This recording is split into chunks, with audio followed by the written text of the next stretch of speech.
Now, here's your hosts, the League Dad, Kevin, Mitchell, and Alistair. Hello and welcome to the All In Podcast. We are watching worlds where NA is the greatest region in the West. FlyQuest apparently is the best Western team in the world right now at this very moment. No Copium, no Kappa. But before we talk about that, how are you doing, Kevin? And yeah. Yeah, I'm doing really well actually. So it was my birthday Saturday. Happy and birthday! Thank you. So it had my birthday. On that day, TL made it. So to 2-2. So it was a good day for me.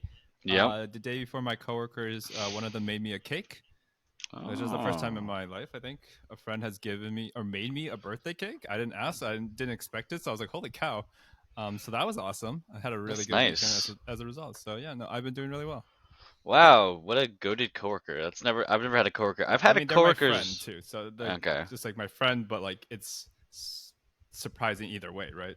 Yeah, yeah. I've had a coworker like I think my boss bought me a cake, which was pretty chill Right, which once. is really sweet, and that's like Yeah. that happening would have made my weekend. I was like, damn. Yeah, but making one, that's special. Extra special. What a good person, human. Mm-hmm. Let's talk about some more His great coworkers are humans humans. too. Yes, Yeah. you were like uh finding the word. I was like, yep, they have equal yes. rights. They are humans. You know who's not humans? You know who's not humans?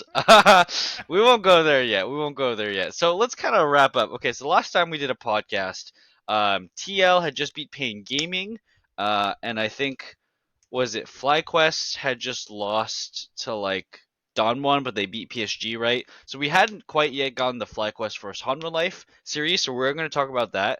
Um, I think G2 they since our last podcast they lost against T1, but they now so we can talk a bit about that and their series against BLG of course, and then we will talk about Team Liquid. They did beat GAM, so we didn't talk about that, and then of course the pivotal draw. Honestly, one of the best things about Swiss stage is the draw. The draw at the end of the day just creates so much hype that just Mhm. lasts and sits there for a whole day, right? So Yeah. let's rewind a little bit. We know the results. We know how everything shakes out in the end. So we're coming in with a bit of a hindsight analysis. But let's rewind. Let's talk about FlyQuest versus Hanwha Life. Okay, let's make this positive because FlyQuest is our representative, and let's talk about that great series. It was a 2-1 where Hanwha Life won, but honestly, we did what G2 could not, and we actually took a game off of Hanwha Life, which was insane. Um, yeah, just start me off. What were your reactions like going in game one, game two, game three, however it was? Just talk to me about that series. Yeah, I came into this series thinking, ain't no way in hell. Like, Yep. actually, like, take a game? No, no. I predicted 2-0. I was like, in my head, I was like, this is just not happening. They're so outmatched. We're in a meta where Zeka is just, like, able to play wherever the heck he wants. Yep. Then, like, I felt like I was almost confirmed when I saw the game. We started off, quad lock, like, they lock in Cassiopeia. Whipple's Yep. on his Urgot, which, like, from my Team Liquid days, I remember his Urgot. He is very good at Urgot historically, but Urgot's not very good, in my mind.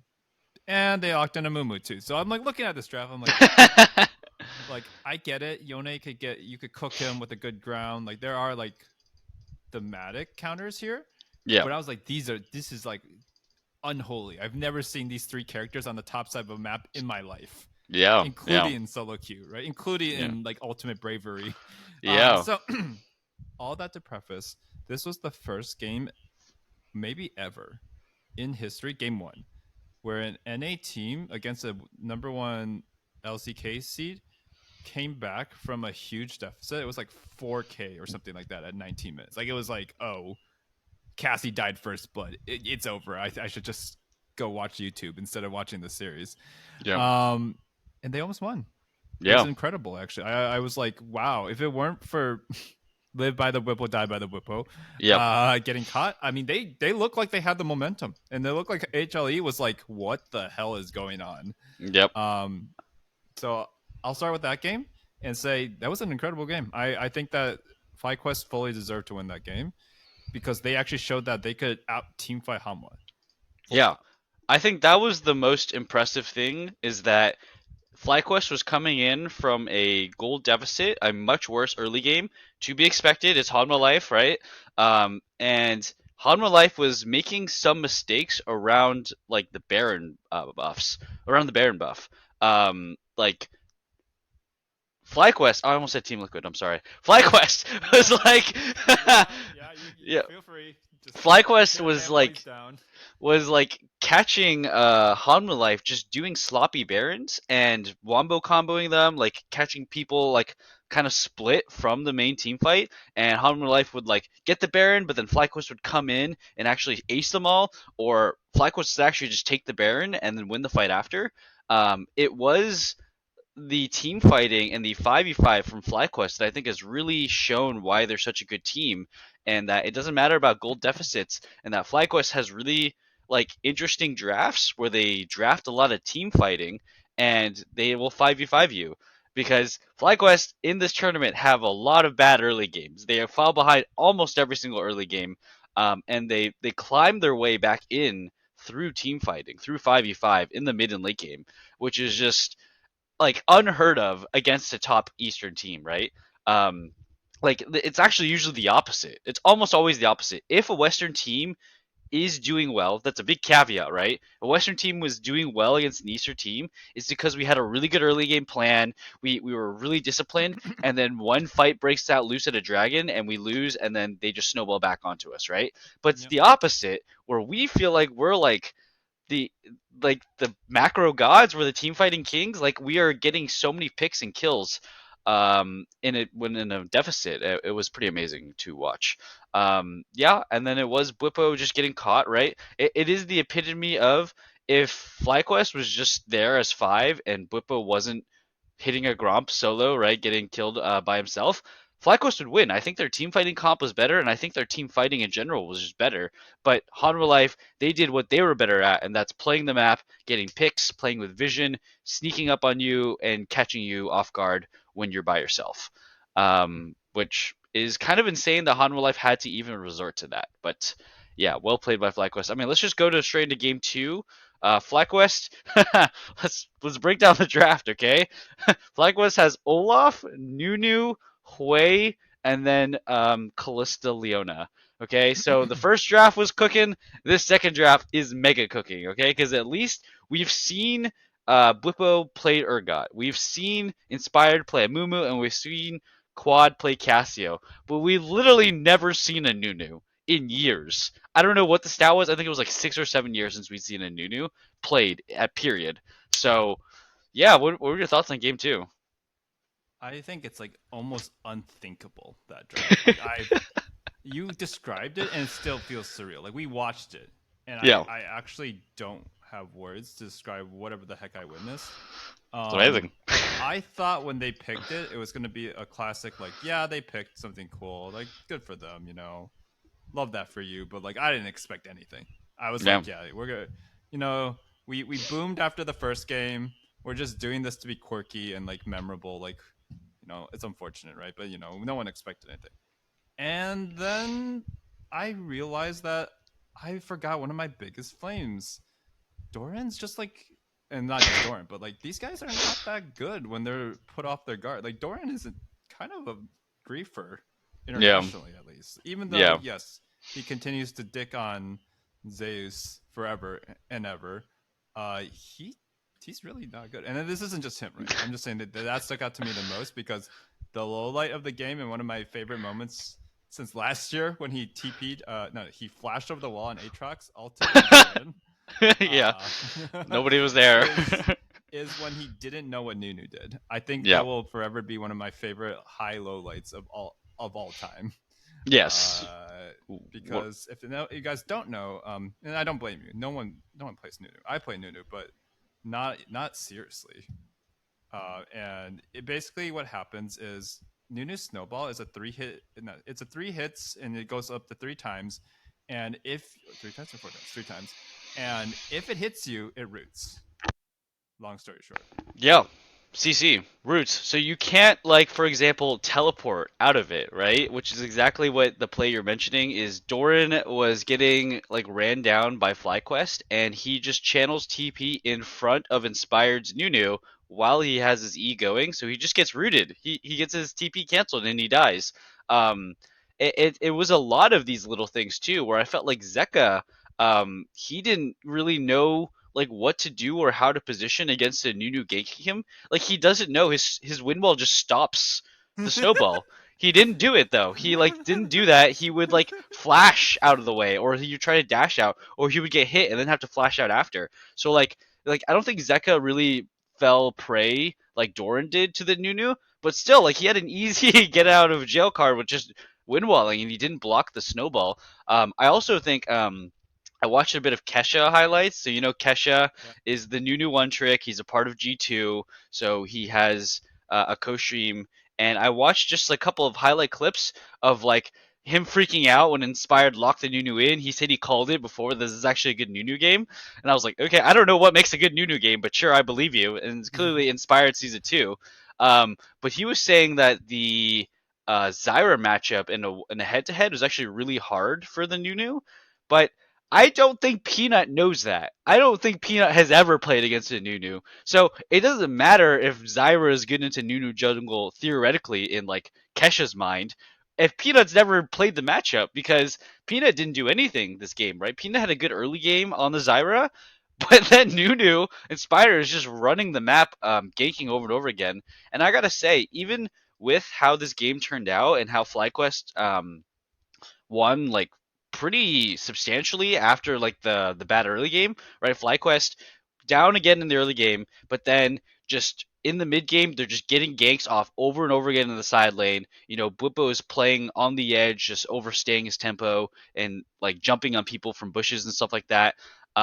I think the funny thing is just like Inspired wasn't even playing the Nunu very well. I watched a montage of him just missing his snowball over and over again, snowballing into the wall, snowball not hitting him. I'm like, wow, this is what you can do on a champion that like the enemy team doesn't know about at all. You don't even have to play it perfectly. Inspired is by no means a Nunu one trick. He did not even play it that well, but because like it's so unexpected, it works.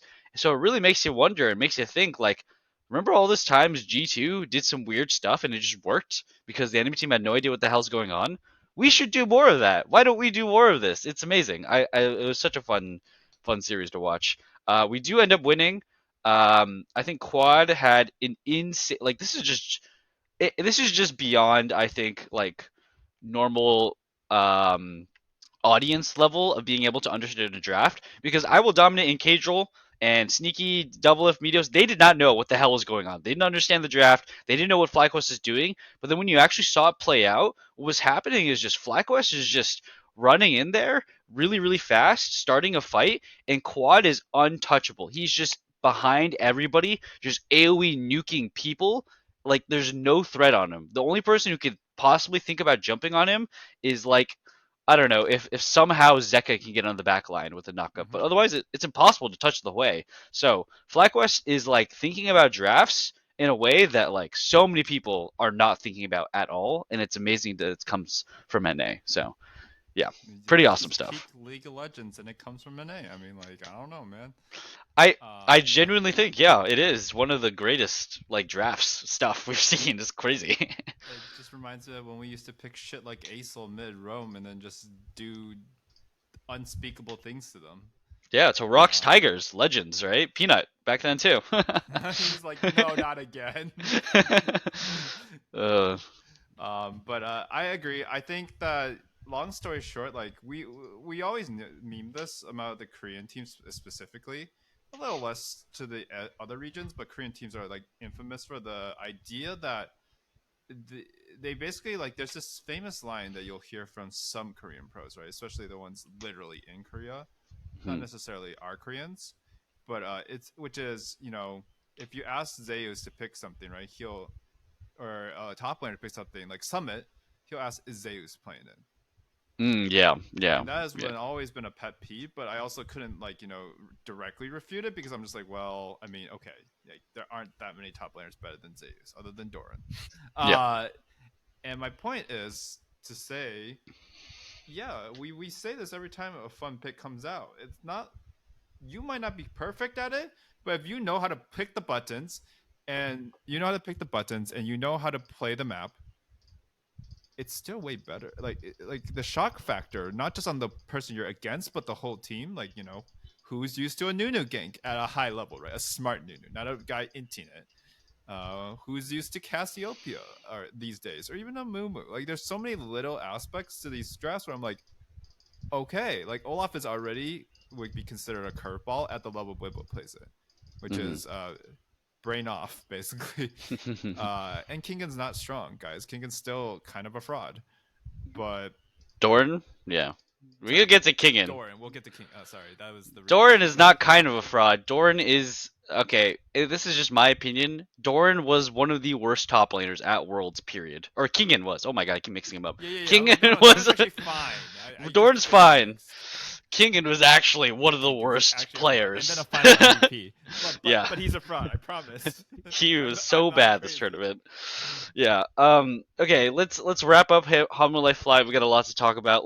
I'll just say that So we won 2-0 is all I'm gonna say. In my we heart. want to, kinda. I mean, we were so close to it, right? I think Game 3 was a bit of a heartbreaker, just because, um, it's not like FlyQuest played standard. They still played Scion and Cassiopeia, which is very not standard at all. But you could tell like they didn't really have the sauce in Game 3. Maybe they kind of ran out of pocket picks, but for some reason, FlyQuest just chose to give over the Skarner and pick Vi into it.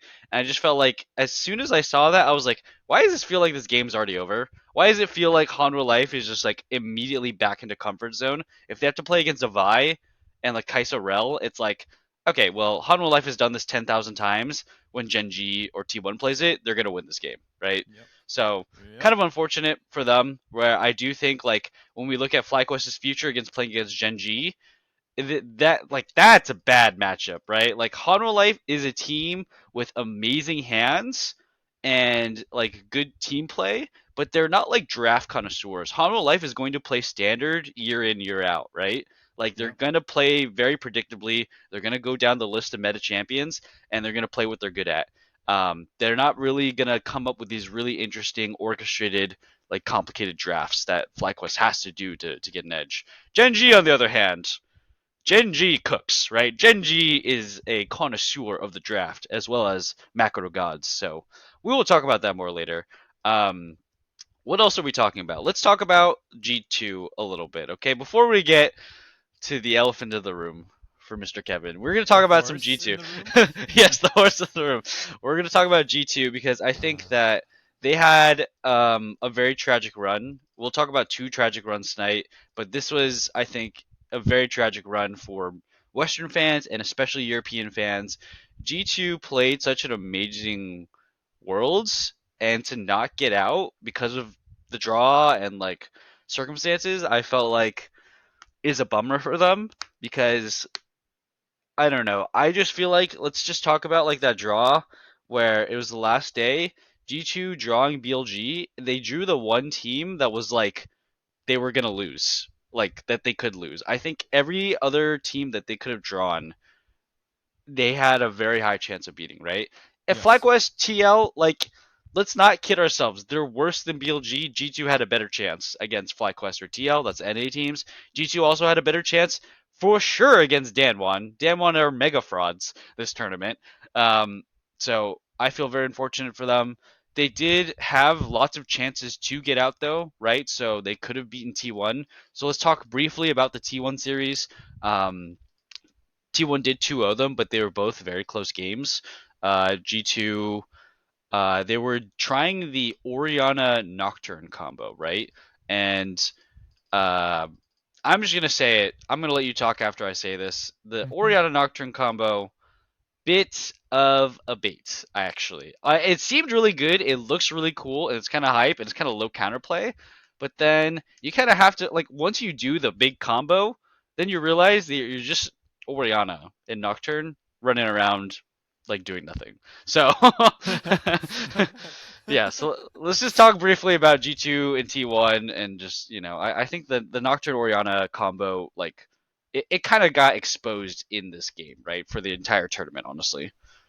Yeah, so it's a storied draft. This is like sorry, it's a storied rivalry. You know, they've played against each other so many times in so many of these scenarios, and I think that I don't actually think the combo is a problem actually.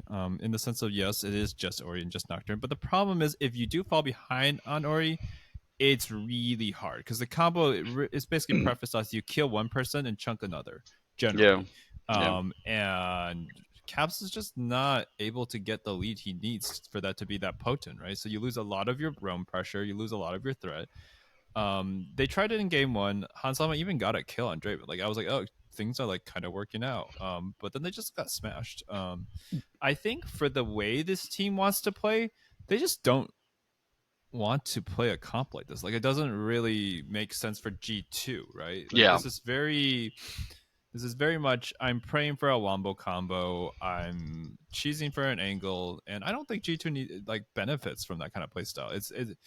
I think they like to have more options is all I'm saying. Like when they draft, they benefit from having a more robust draft than whatever the hell this was. Yeah, I 100% like yes, agree in that we saw it against BLG when G2 eventually figured it out, is they needed Caps to be stuck on a playmaker, right?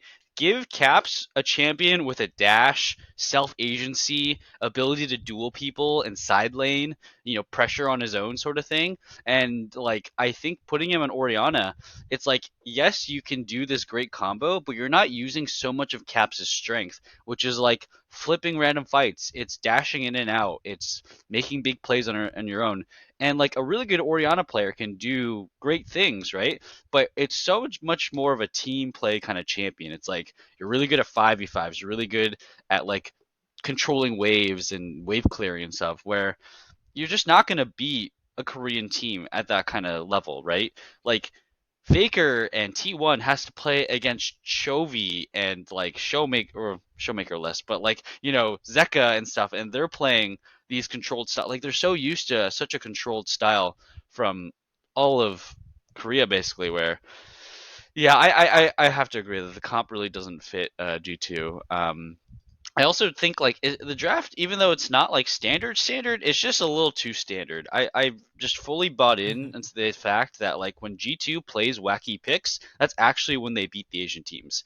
Galio top against Weibo Gaming, Yasuo top against BLG, Silas and stuff like that. Like that's actually when they cook. That's actually when they win. But they just ran back Oriana Nocturne twice, right? They played Jax and Gnar top lane. Zeus has played a bajillion games against Jax and Gnar, right? Like you're not gonna throw him off. You're not gonna win. I think. And I just think G2 unfortunately didn't have the right mindset because this is a T1 that is definitely like on the weaker side. Like this is not a like regular season T1, but this is not peak T1 either. Like T1 here is also playing very predictable, very standard. They're just playing Vi Ari every single game because it's a bit of a linchpin, right? Just play playmaking, just play lots of mobility, play easy like to execute pick comps, and T1 is band-aiding the fact that their team is just not the strongest right now. G2 definitely could have won the series if they cooked in draft, but they waited to cook in draft until their BLG series. So let's move on to that one. Congrats to T1 for making it, but let's talk about BLG versus G2. I think this was man such a tragic series. Game one was a bit of a wash, right? We got once again the Gnar Nocturne Oriana with like a standard bot lane into MF Rel. It's just not gonna work, right? BLG's played against this a million times, not gonna work. So let's just move straight to game two, right? Um, game two was the hype one. Okay, so why don't you talk about yeah G2 versus BLG? Yeah, so in game two, where do we even start? Like, there's a Yasuo top right, which is like one thing. Then Silas gets pulled out, and I was like, Yeah, What? And that's when I knew Hanwha Life was gonna win Worlds because we've got Silas Yone again yeah, in the meta, and I was like, oh god, oh lord, and a Kali. yeah. I was like, this is like you can't make it more obvious, dude. And this wasn't the meta before Worlds, so I won't get into that. Let's just actually get back into the game. It looked really good for G2. They Giga played the pace well. They I mean, the draft cooked in the sense of like, I think it was just super. How do you explain it? It was super tough for BLG because lost so early. Like, Yeah. and I honestly didn't even think this was the type of draft to win early. So I think all in all, it was pretty. The fate was sealed. Oh, that's Yone's all. Never mind. Uh, I lied. The fact that they weren't losing early, right, to Shin Zhao, Nick, like everything on the Billy gaming side was just stronger early mid, and they were not able to do anything with it. Like Yeah. they were just consistently somewhat even in the early, but like that's bad on a Shinzao team IMO. And then Skarner just ended up like running around, Giga out jungling in terms of control. They didn't even get more than one dragon. Like I really don't know what BLG did this game, considering their first game was relatively like solid. I think one of the biggest problems for BLG and YG21, it was the Yasuo versus Gnar matchup. It made it so that like BLG does not function as a team if Bin's not ahead, if Bin's not strong. So I think that was a huge part of it, is that Broken Blade is Mm, on a massive counter pick, right? Like, okay, Broken Blade played it very, very well. Honestly, his Yasuo mechanics are kind of insane. But let's also be real in that the Gnar matchup is impossible for Gnar to play into Yasuo. It is oppressive as hell, really hard to just exist from level 1 for a Gnar against Yasuo. Um, so that was well played by Broken Blade, and I think like there's just a lot of playmaking. But I also think, and this is going to be, this is gonna bleed into the FlyQuest versus TL match. It is the Skarner. Skarner won every single game in this series, and Skarner is just completely busted. I think Skarner is going to be, like, everybody's talking about Yone and Aurora. I do think Skarner is going to creep up in being like, do we triple ban on red side Skarner, Yone, and Aurora now? Because I do think Skarner is just that level of 2 OP. And yeah, G2 played it well. They had an early game lead against BLG. BLG was playing an early game comp with Nico and Xinjiao, and G2 executed with the crazy Skarner pull over the wall. Oh my god, that was an insane play. Into like the flash EQ from Broken Blade over the wall. Oh my god, dude, everything was so beautifully played around that Baron. But then we go to game 3, back to reality. But like, oh my god, oh my god. dude, G2 was cooking once again, right? First time Rise, first time Tarek. Like they figured it out at the very last second that you cannot play standard against Asian teams. And the two closest games they had are just not standard, right? They won their Yasuo Silas game, and they're almost winning with their Renekton, Xinjiao, Rise, Callista, Tarek comp. Like they're so close to winning it. Um, like this game was such a tragedy. I think that G2 was just like really strong in this game, and like they weren't like clearly always ahead, but I think they were for the most part in the driver's seat, dictating a lot of moments. But it was just a Baron throw, right? What did they do? They got a pick onto or onto Elk, I believe. They got Uh, one single pick, and then they yeah, rushed Baron 5v4, and yeah. Rebel TP'd in and cooked them literally. Yes, they got 5v forward at the Baron. I think that they were in a situation where they either had to commit longer to the Baron and wait for Broken Blade to get closer, or they had to turn off way earlier and like surround Bin on the TP and not get like AoE comboed, right? So I think that Yes. that was kind of their thing. Um, and then we go into that insane team fight. Honestly, BLG has been very muted.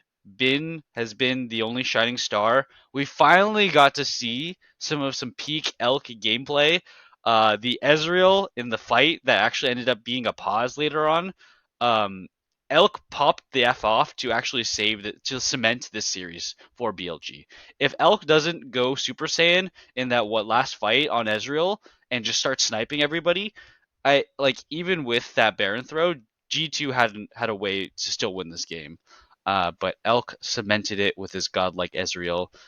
And then we got the pause. Did you remember the pause? It was like Did you? 10 minutes, brother. It was Yeah, so annoying.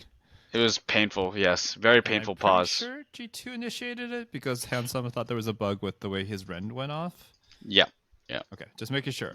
It was I remember unfortunate. the Yeah, pause. It was extremely painful. yeah, Turns out under pressure, it's better to, especially in such a pivotal moment, it is better to like make sure there wasn't a game breaking bug. than to be like, TL where their Skarner dies, and then like I'm like, hey, wait, that's like not how it's supposed to happen in game one, right? Yeah, against Um, LNG, yeah, yeah. because they again, Team Liquid that kill didn't actually matter, but that's in a very important game, right? Team Liquid literally was one game away. But I remember all that. I will also say that this was actually not one of Ben's better games early game, but Mm, even though he had a pretty weak early game, he got ganked, he wasn't really doing well on the scoreboard. He had a really good comeback as Rumble. He was doing so much damage, yeah. despite his early game, and he was playing really well. He was untiltable, which like everyone remembers when a guy pops up, right? We remember the Zeus Aatrox games where he's playing lethality last year against JDG. Like it's just ridiculous.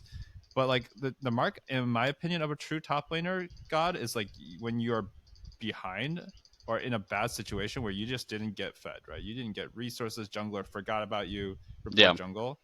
Um, no salt here, of course. I feel like that's the real mark of like a true god top laner. Like actually, that's Yeah. why Impact has been so good for so long because it's hard to tilt him. Maybe not the best timing to say this, but it's true, right? This is like Yeah. what the good top laners are like. It's even Zeus. He would infamously go 0-4 on Yone and just like smurf. Yeah. Um, Anyways, I would say that I would also say yes, this tournament hasn't been that good for the other members, but I actually think Knight played really good this game. On Silas, there were so many fights where he was making infinite space, stalling for like 8 seconds straight. Where It's true, yeah. Zanya, like I think his score wasn't great because he lost early game as well. Like I think Mm, Yike was playing a really good early game, mm-hmm. but no, I think Knight actually smurfed on Silas. There was that Baron fight, he actually clutched up really hard. And there were so many fights where he was playing his space incredibly well, playing on the edge, doing great Zanyas. Like I think score doesn't tell everything, but because Elk played one of the greatest Ezreal games ever done on the world stage, like it's gonna be hard to remember that or forget that anytime soon. But I Yeah. think the two other players on his team also played really well.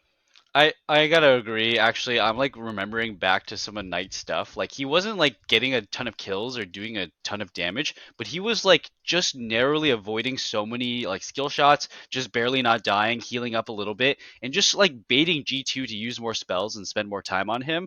Like that's something that like BLG looks weak in this tournament because their team play is kind of off, right? On is kind of not playing very well. They keep switching Wei in June, right? Wei was really not playing that well.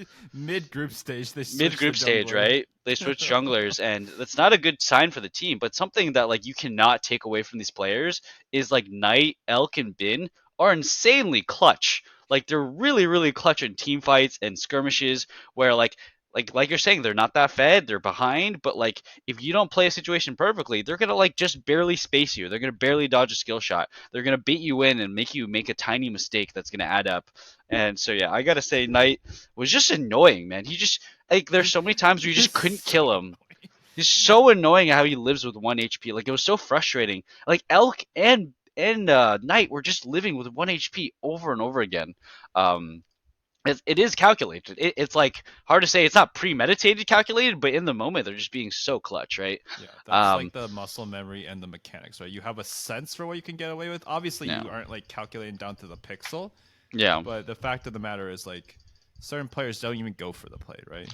And this is just the problem that like EU and NA are always going to have is that like wow, we can cook up these amazing strategies. We're actually outbraining Asian teams, by the way. We're out macroing them, we're out comping and out drafting them, but we can never beat the hands diff because these guys are playing on one ping 14 hours a day against the absolute best players in the world who are also playing against one ping. It's just Yes. really not fair, right? It's just kind of not fair. And it Um, comes down to like the muscle memory you have with it's like the instinct play versus the thinking play, right? When you're yeah, in the moment and you really need to react yeah, and you're like, okay, it's time for me to play my best play. It's time for me to show my shit. Under pressure, your practice won't betray you unless you're like a tilter dog, I guess. yeah. But Like it's hard to that's what tilt these when you have. players. It's just like you're doing it without conscious thought. Yep, these players have it ingrained in them, right? And I that's why it is like whenever an NA or EU team, a Western team does get a win against an Eastern team, it needs to be celebrated because we are not on the same playing ground.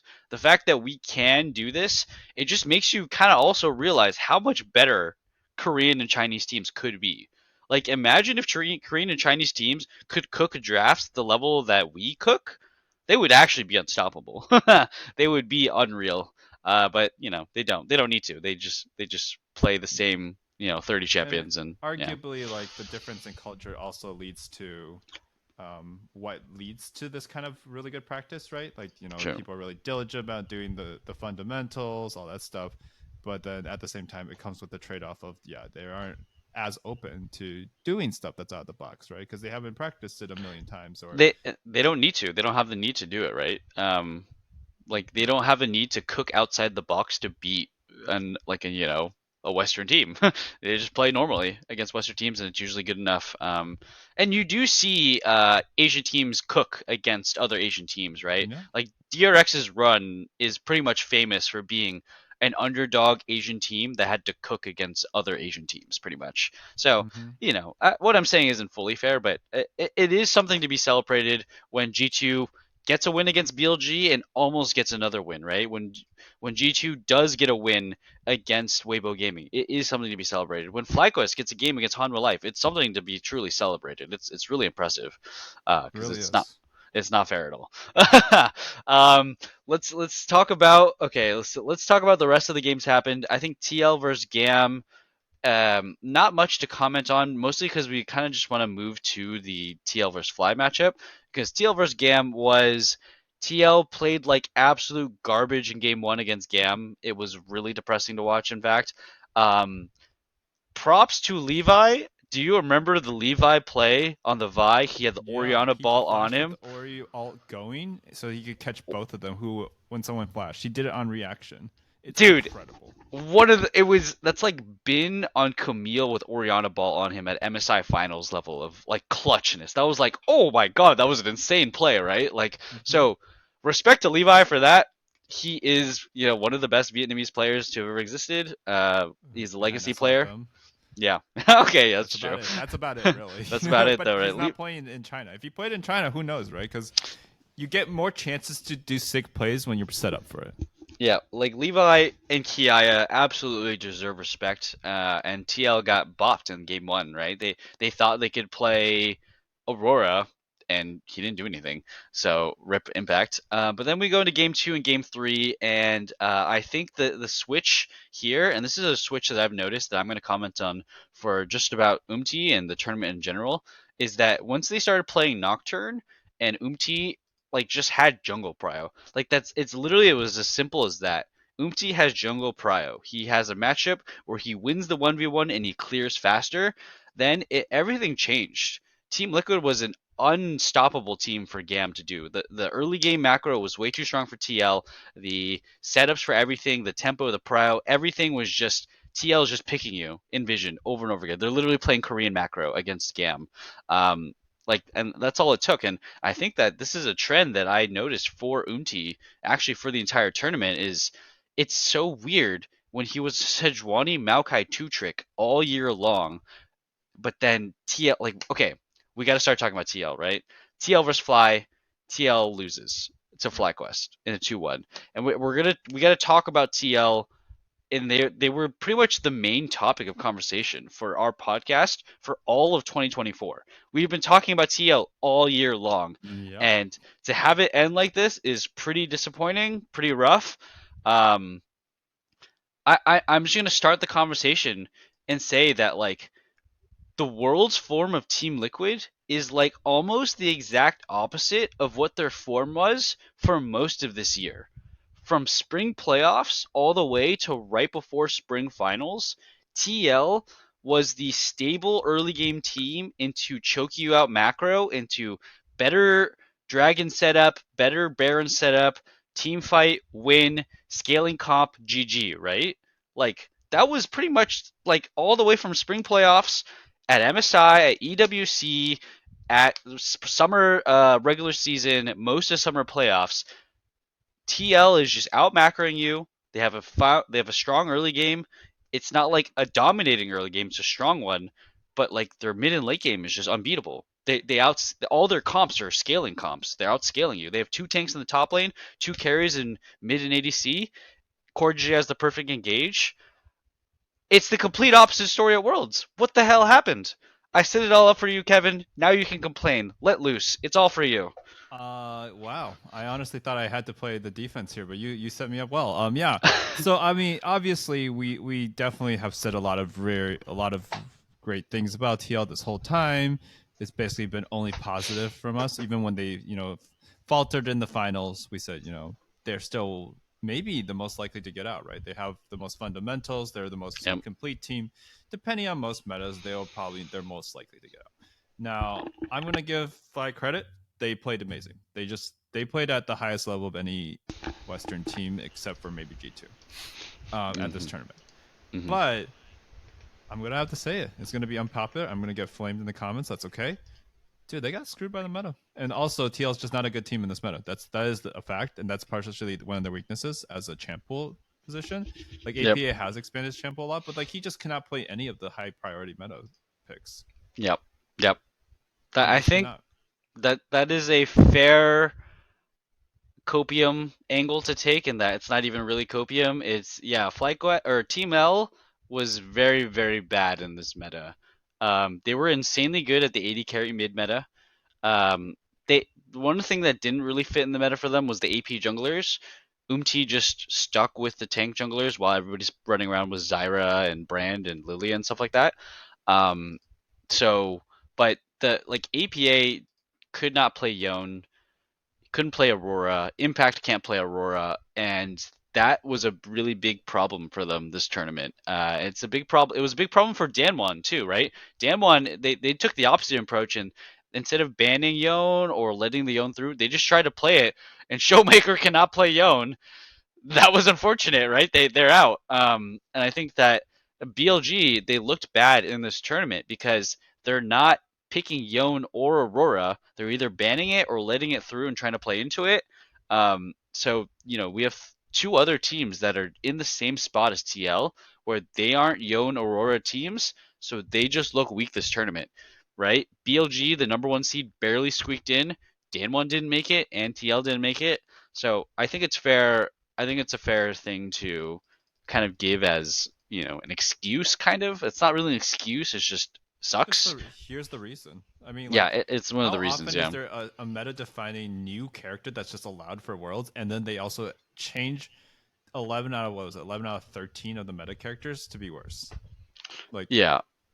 I mean, obviously, I'm salty. I'm a very big fan of TL. That's extremely well documented. It's probably on my like, if there was a data leak at like Equifax again, they'd probably be Yeah. like, yeah, Kevin TL fan. Uh, Yeah. but my point is like, yeah, maybe I'm dating myself with that reference, but my point Okay, yeah. is, my point is like, it's ridiculous. Like, Yeah. yes, I think FlyQuest is playing incredible. They've like figured out a lot about their teammate. That's always been their strength, and they won at a meta. Objectively, they won in a best of 5 in a meta that was what we were saying TL was good at. But Yep. right now, it is like it is beyond obvious what the issue is, and it's that Yeah. their pool is limited, and it's not even like they have a short champ pool, but this is so different from what they're good at, and so they're the Yeah. worst team by far, and they have shown a weakness. Right, Impact can't carry on the top laners that are meta too. Like all around, it's been a horrible time to be a Liquid fan. Okay, and then here's where we're gonna get into where there's not really a good excuse for TL. Okay, we're Mm-hmm. reaching into that argument. Okay, we're gonna start with Impact. Um, we've already talked about how Impact is not playing very well at this Worlds tournament. Now it's like it's over, right? He's out, and I think we give Impact so much praise, we have to be very harsh on him. This Yes. was he was the worst, maybe tied with APA. He was the worst performing player on Team Liquid at this tournament. Maybe APA had, like, it feels worse because APA like fumbled moments where he could have won the game for his team, especially against LNG. But Yeah. I think on average, right, APA and Impact were very close to just being incredibly bad for their team. Impact, for his entire career at international, especially, has always been pretty good to like inoffensive, right?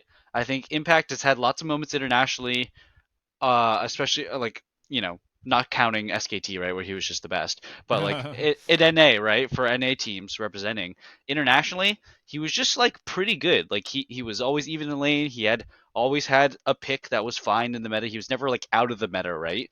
Um, or he was just inoffensive. Like there are plenty of worlds on Team Liquid or EG or whatever team he was on C9 where he just didn't really do anything wrong, but he didn't do anything great. I think this is the first time in a very long time, or even ever, where Impact is actually was like a negative factor. He was actually a detractor for his team. He's like inting in the side lane. Um, and I'm gonna give a comparison that I thought up that you are not gonna love, but I thought was so funny. He got the fudge factor. Impact got the fudge factor. Not even Oh joking. God.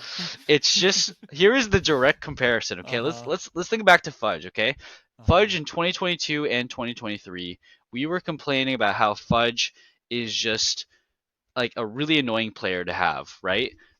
Because Fudge is like the best top laner domestically, and then he goes to internationals. He picks a carry top laner. He goes even in lane, does absolutely nothing, and they lose the game, right? Like if we remember, we were complaining about Fudge in 2022 or 2023 or something. He's picking Fiora and Aatrox every single game, going even in CS in top lane against like Sejuani or something, and doing nothing with his lead, not pushing side lanes, not clutching team fights, not skirmishing, nothing. And then you have Berserker in the bottom lane, who's getting no resources, who's getting abandoned, who's getting bad matchups, right? No draft resources, The and hard Berserker's the carry. he's the hard carry. Berserker's the only one doing anything in the entire game. He's the only one who looks like he has a soul, who has hands, and yet all the resources are given to Fudge. It's obviously Impact isn't as extreme, but I really do feel like it was like the same thing. Impact got MVP. He was considered the best domestic top laner. He went into finals and worlds playing. Okay, and finals, at least when he was playing carry tops, he was solo killing Blippo over and over again. At least he had the plus side, right? But he wasn't contributing enough to actually carry the game and win with all the Yeah. resources. But now at Worlds is he's playing Jax and Gnar and Renekton, and he's like going even or behind in lane. Sometimes he's getting solo killed, and then he's inting in the side lanes where he's getting caught and playing mechanically bad. And he's also not contributing anything in the team fights. The amount of times he played Gnar and was at a dragon fight in mini, he just lost his mega. So he's exhausted, so he can't even get mega during the fight. He's just a mini Gnar in a fight, completely useless. Um, I felt like it was the maximum fudge factor for Impact. He played this tournament really, really badly, Yes. uh, and I think the last thing that's going to solidify this comparison, and I'm really sorry, Kevin, is that remember we were complaining about Fudge years ago, right? He's playing Fiora, he's playing Aatrox. Well, there was this one time where they're 0-3 in group stage, and they play against Fnatic, and he picks Ornn top, and they dumpster Fnatic with Ornn top. Okay, it reminds me exactly of this tournament because in game one against Gam, TL like they lose, right? And Impact is playing a carry. And then in game two, Impact plays Cassante and he just is Thanos. Izale said it in the dive. He's just smurfing on Cassante. And you have to wonder, why didn't we just stick Impact on Cassante in every single game? I don't know why. Just take the Allen matchup, go down 15 CS, and look what he's doing. He is giga smurfing on Cassante in team fights. Um, yeah, so there it is. That's the ultimate fudge factor comparison. I don't know how it happened, but here we are. Okay, there's my rant. Sorry, go ahead. No, it's okay. I think it's relatively valid. Yeah. I mean, the in this game, FlyQuest, Blippo just picked Cassante Yeah, twice and Galio, and then yeah, we had a bunch of Rumble gameplay, and I wasn't really sure what exactly the plan was with the Rumble. I understand Rumble Nocturne in the sense of like you turn off the lights, the red carpet comes out, it's just pandemonium everywhere, right? Like yeah. that kind of makes sense to me. But I don't really know what they were cooking in It terms doesn't of fit. like the Rumble. I think Jax I sort of understand in the sense of like domestically, it's not just like he looks good on Jax. He's just like smurfing. So yes, the Fiora comparison is apt, but like I don't know. I mean, Jax has been a powerful pick in the hands of like Bin essentially, and maybe they got the wrong impression there. I'll also say, since we haven't brought it up, I have nothing. I don't have any problem with the Clyde pick. I think that it's like if they had won, they would have been like that was a genius pick. But they lost so early in like in the jungle. They lost the skirmishes that like it was really hard to tell. Like, did this pick make sense? Does Nocturne, Kled, and Rumble just like run you down from a mile away? You dive in with Kaisa, you get 2 kills, and it's over. I don't know. The comp never turned on, so I literally don't know what they were cooking. Uh, But I'm I gonna can't blame yeah. them for like. I mean, we can't say FlyQuest is cooking in draft, G2's cooking draft. TL in the important game picks their secret pick, and it doesn't work because they just flop early game. I don't think that means that TL was stupid there. I was just like, I mean, I'm sorry, Kevin. I've given this a good amount of thought. I actually am going to disagree with you wholeheartedly. Okay, really. I I do think it was stupid because fly. Okay, so TL. Well, this is only if TL is able to be self-aware, right?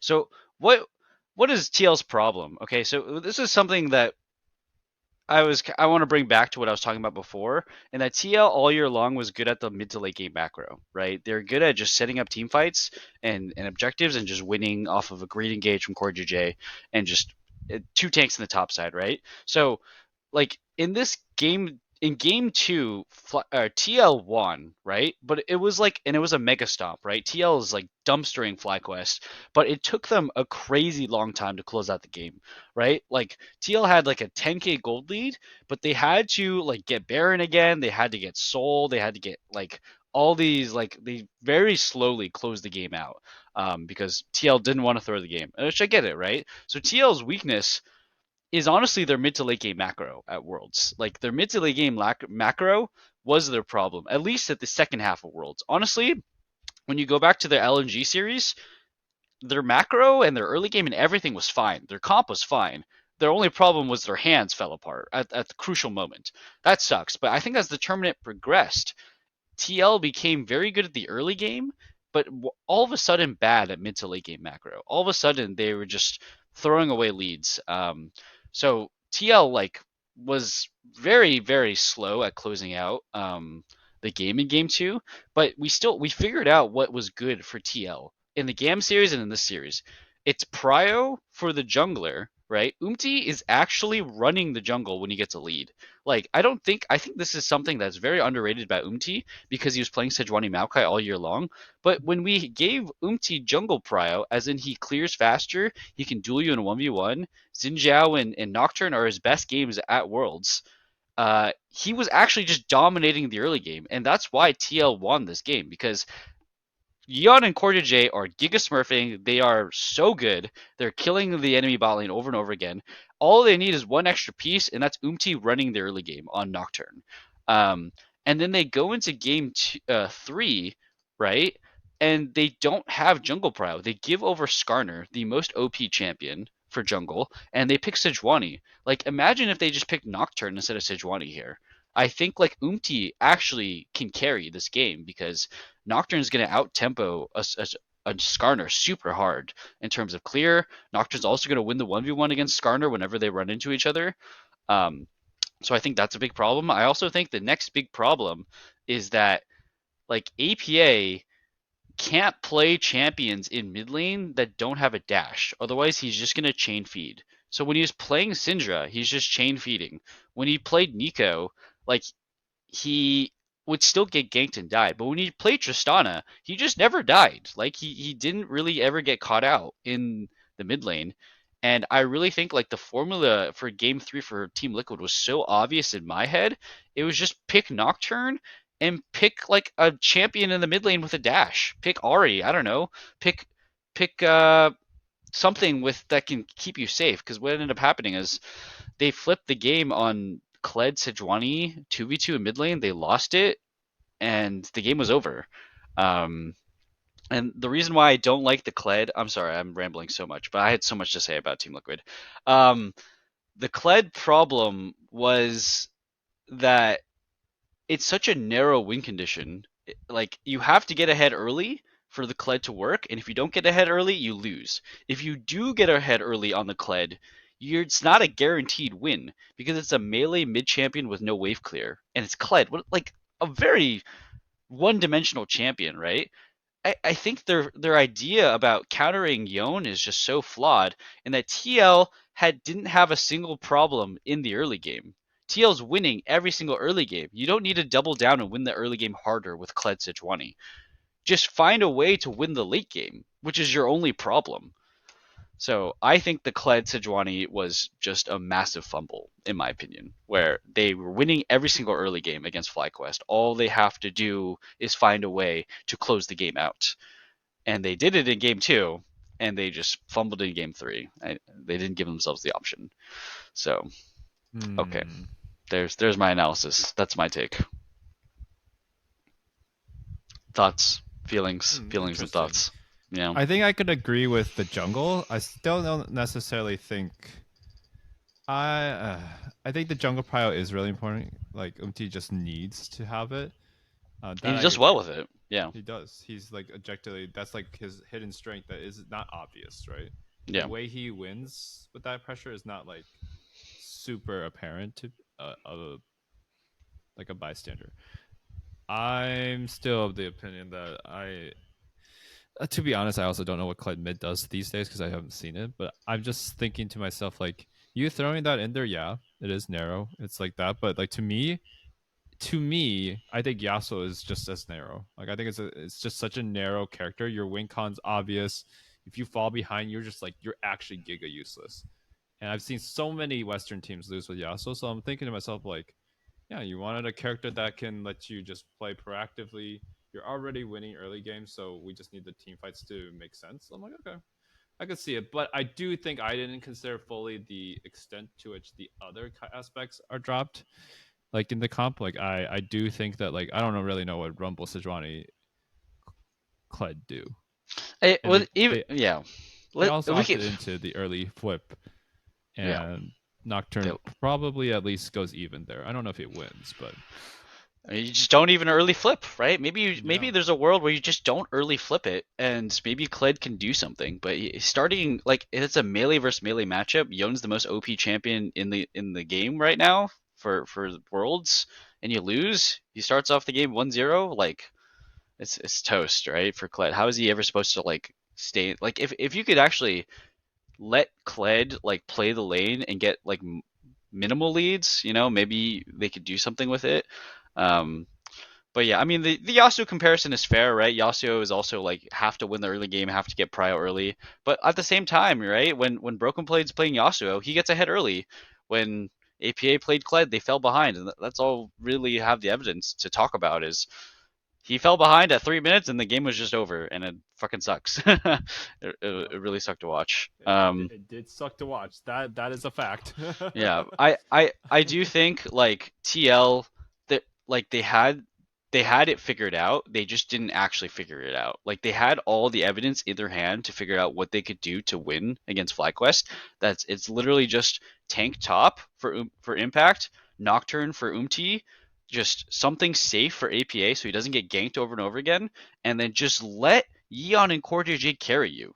Like, oh my god, all they had to do was set up their bot lane to carry them because Yeon and Cordy J were frying this tournament. They were Yeah, they murdering were cooking. Core everybody. was They were played so some of good. his best league in a while, on average.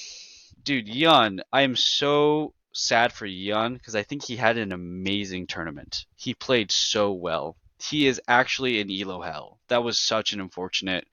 Um, I don't think he played well last year Worlds, but Yeon has just been a MSI masterclass in all year. Worlds on the big MSI, stage. EWC, Worlds, Oh yes. just Yeon has been the guy for TL, and he got let down by his top side. He got let down by Impact, and I think APA got really cucked by by the meta changes. Yeah. So we've talked so much about TL. We got to keep Wait, one more going. thing, which is his Yes, go fan ahead. speeches. Still pretty Oh, goaded. I think this guy is this is year one of his 3-year plan. He hmm promised Steve that he would bring results, and in 1 year they won LCS, got finals, and one match away from quarters. I think, given the pieces he had, I think that's pretty impressive.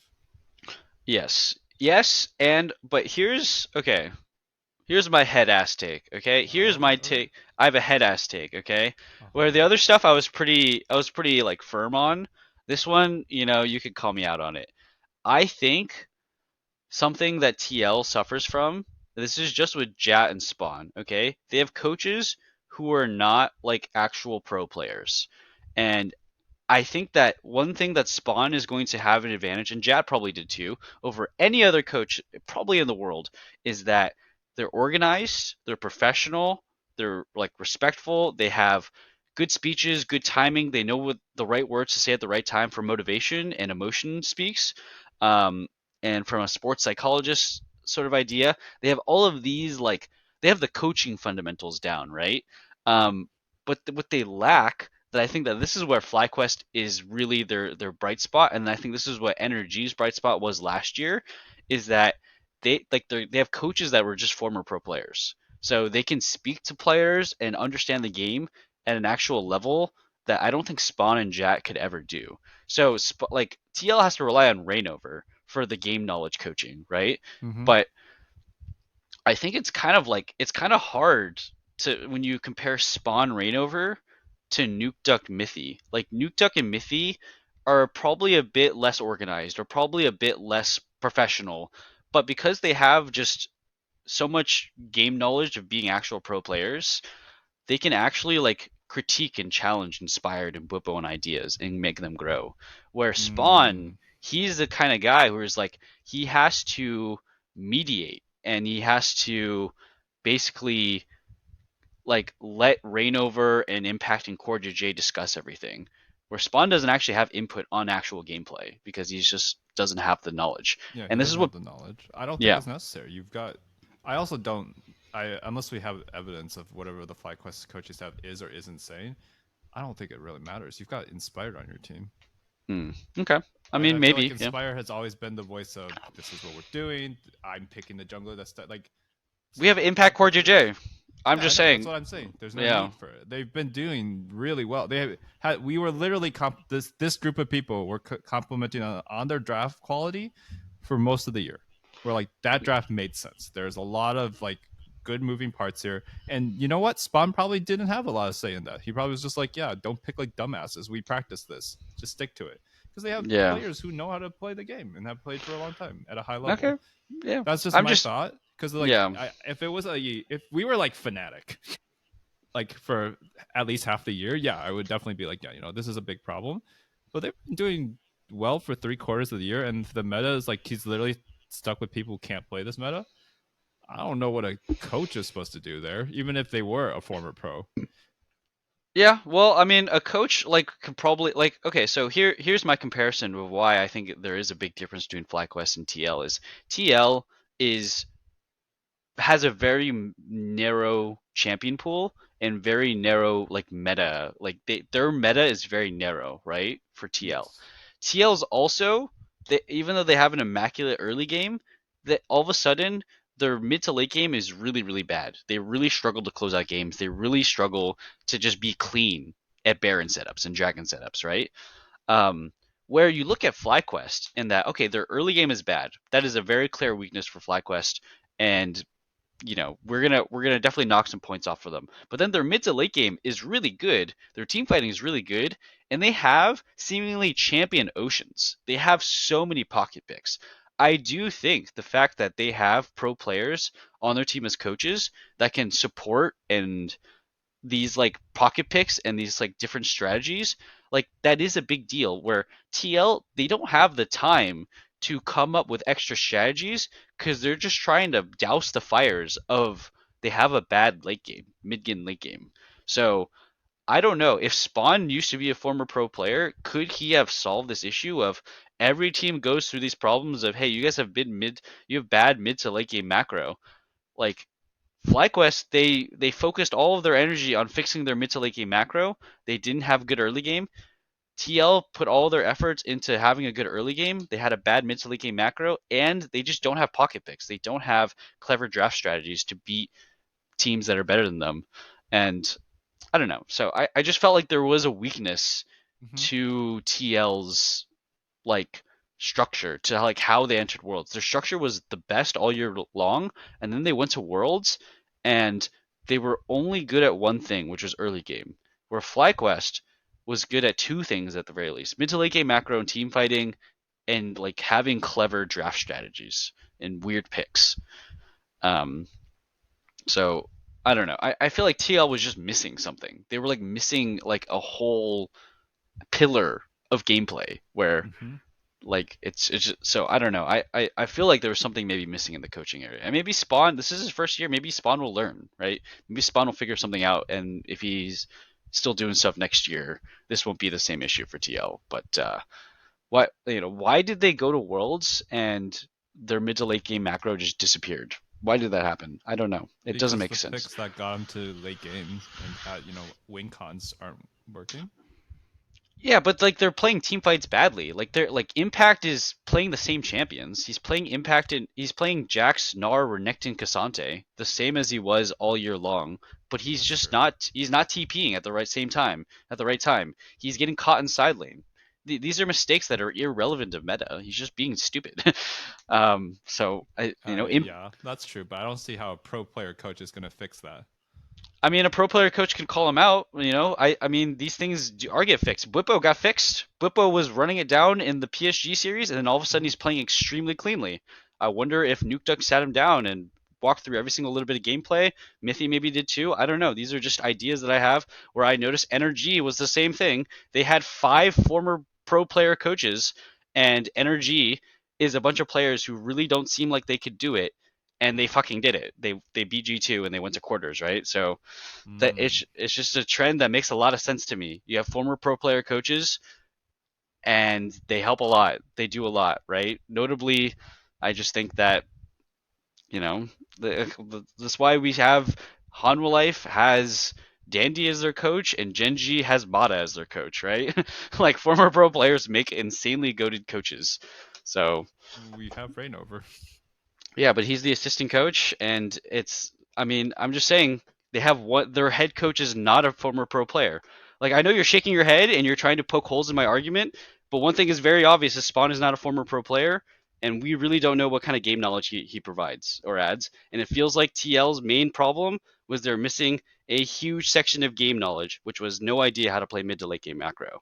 So it's just a theory I had, and it seems Okay, to make I'll sense, think on that. you know. Hmm. All right, so let's move on to the fated question that I have for you. We're Oh also going to boy. ask this about G2 as well. Roster changes? What's going to happen next year for TL? I think TL is going to consider this maybe not a failure of a year, but a very disappointing end to the year, Yep. where they probably felt like they should have made it to top 8. Hmm. Do you make roster changes? Who do you switch out? What do you do? What's the idea here? What's the strats? Hit me with it. If TL wants to run the C9 playbook, which is they consistently make it to Worlds and they're consistently a title to contender, they should not make any changes. Yeah, If they okay. want to do the TL Classic, which is they want to make it further than they want to make it to their first quarters, they're probably going to sub out empty. Yeah, okay. I think that's a fair assessment. I think that's my main assumption too. I think if they don't change anything next year, they probably win at least one title and they probably make it to Worlds Yep. and probably MSI. Yep. Do they go far at those tournaments is the big question. Yeah, hard to say. Probably Hard not. to Maybe say, not. but I Yeah. think knowing Steve's instincts, if he lets Spawn make the decision, maybe Spawn wants to run it back, right? Let's focus on a year to make our champ pool bigger. We can even sack most of spring split just to get champ pools, right? Who knows? But I do know that like if it was up to Steve, right, he's obviously gonna be ironing like they're not lacking in championships. They're lacking in Team Liquid has never made quarterfinals of Worlds Yeah. ever, even though they've like gone into MSI finals. I think I don't know if I'm changing Umti. I think that's the most popular idea. I do think a change in the top side somewhere is necessary where they need that guy. Like they need that one guy, that clutch guy, that one guy that makes the magic happen. Um, Impact is sometimes that guy, but only on tanks. Umti is just not that guy, right? Umti is not that. Umti is the guy who's going to consistently get you through the early game. Um, so he's not that guy, right? APA was Yes. kind of that guy, but only on very specific champions, right? It, APA on like Aurelion Sol or Tristana or Corki, he would clutch up in team fights. But when he's not on like that small handful of like 4 to 5 champions, he is a massive detriment to the team. Like huge gaping hole of not useful. So like it's super hard to say what TL is gonna do. Do they tell APA to like play 1,000 games of Yone, or do they get a new mid later? I don't know. do they tell do they tell Umti like, hey, like your mid to like Umti's problem is just literally just hands. His early game is really good. His being at the right place with his team and team play in general is pretty good. But when he plays carries, like I remember his Lee Sin and stuff, like when he was playing carriers early in the year, he's just getting caught over and over again. But then when he's playing like at this Worlds tournament, he has such a good early game on the Skarner or on the Nocturne, and then he just plays team fights and he just whiffs something or he just does something stupid. He gets caught in the like how do you fix that? Like I feel like Umti's doing everything right except the last little step where he just misses the one thing he has to not miss. So I don't know. I don't really know. I don't really know what you do for TL. I feel like can't be fixed.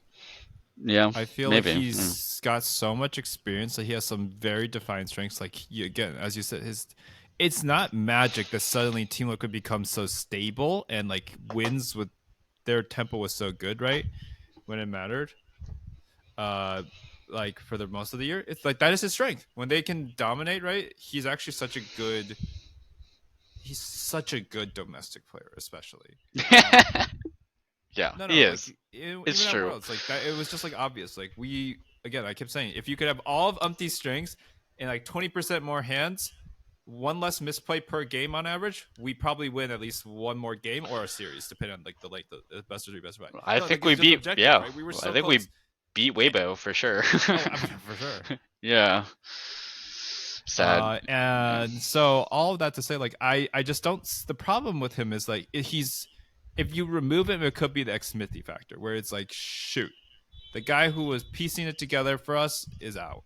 Yep. And now we're doomed. He also seems to have good vibes. He has great English. Like, how many Korean jungle veterans are going to have English better than Core Impact, even though Core Impact have been here for like 7 years and like 9 years or whatever? Yeah. That's a really rare find. And he has experience, right? But the problem with him is like if we ever want to win worlds, like memes, but also like you would never win worlds with this guy.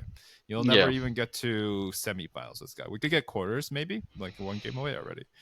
But it just depends on how greedy Steve is. Like, is he like 6 championships next year is not the goal?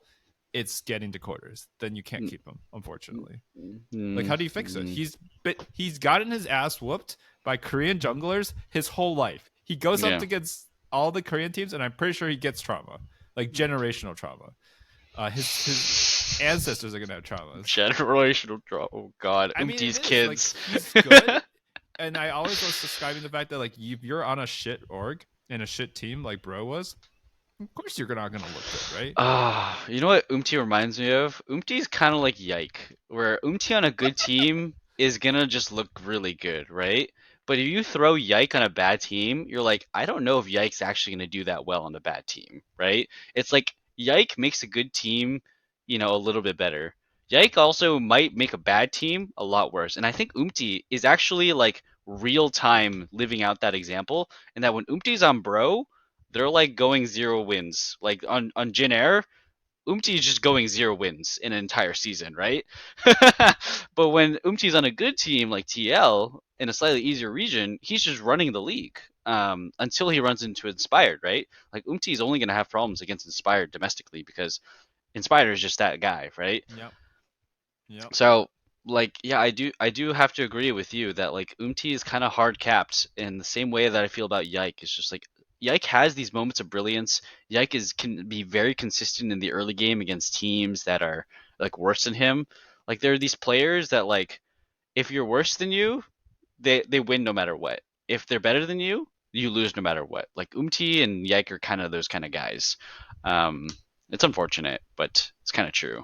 Yeah. I And then the think. second most replaceable, real quick before you go, Mhm. is I guess APA, but like I honestly think no one else is replaceable. You replace Mhm. Impact, you're going to be tormented You're gonna be Yeah. like he's gonna go sicko mode again, MVP level, unanimous split, and you're like, why the hell did we get rid of Impact? Core is the heart and brain of this team, the thick and thin, and he actually got some of his hands back recently. So like God knows what that was. And then Yan is like the prodigy. Like Yeah, he you is can't. the No, I he's don't the think you franchise change the player bot right now. lane. Yeah, you can't So change the bot like lane. I think it's literally just empty, and then APA if you're feeling wild and you get Faker or some shit. But like I think APA is also so talented, and he's grown a lot. Like he really has since I was blaming him for being the worst mid laner in the league in Yeah, spring. last year in spring too. No, Yeah, this year, the first couple weeks. yeah, that's true. Yeah, APA was playing badly, but I think this something that's always gonna hold APA back is that it doesn't matter how much you grow. If your champion pool is only growing by 2 to 3 champions a year, it's just not gonna cut it, man. Because you know what we're In gonna 10 say? years, he's gonna be the greatest mid laner ever.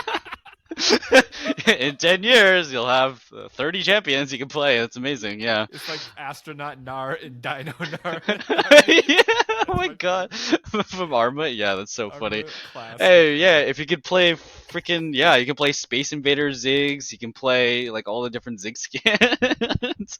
No, but he's definitely better than Arma, but it's just so funny. That's one of my favorite It memes. is a funny meme. But I do think, right? Okay, we're gonna just you know what's gonna happen next year at Worlds, right? If let's say TL keeps the same roster, we're gonna go to next year at Worlds. They're gonna throw 2 mid lane bans. All of a sudden, APA, we're gonna talk about the same thing. He's gonna have champion pool issues. All of a sudden, we're gonna see him playing Syndra again, getting ganked 4 times in a row, going 0-5. Like this is going to be the same thing for APA.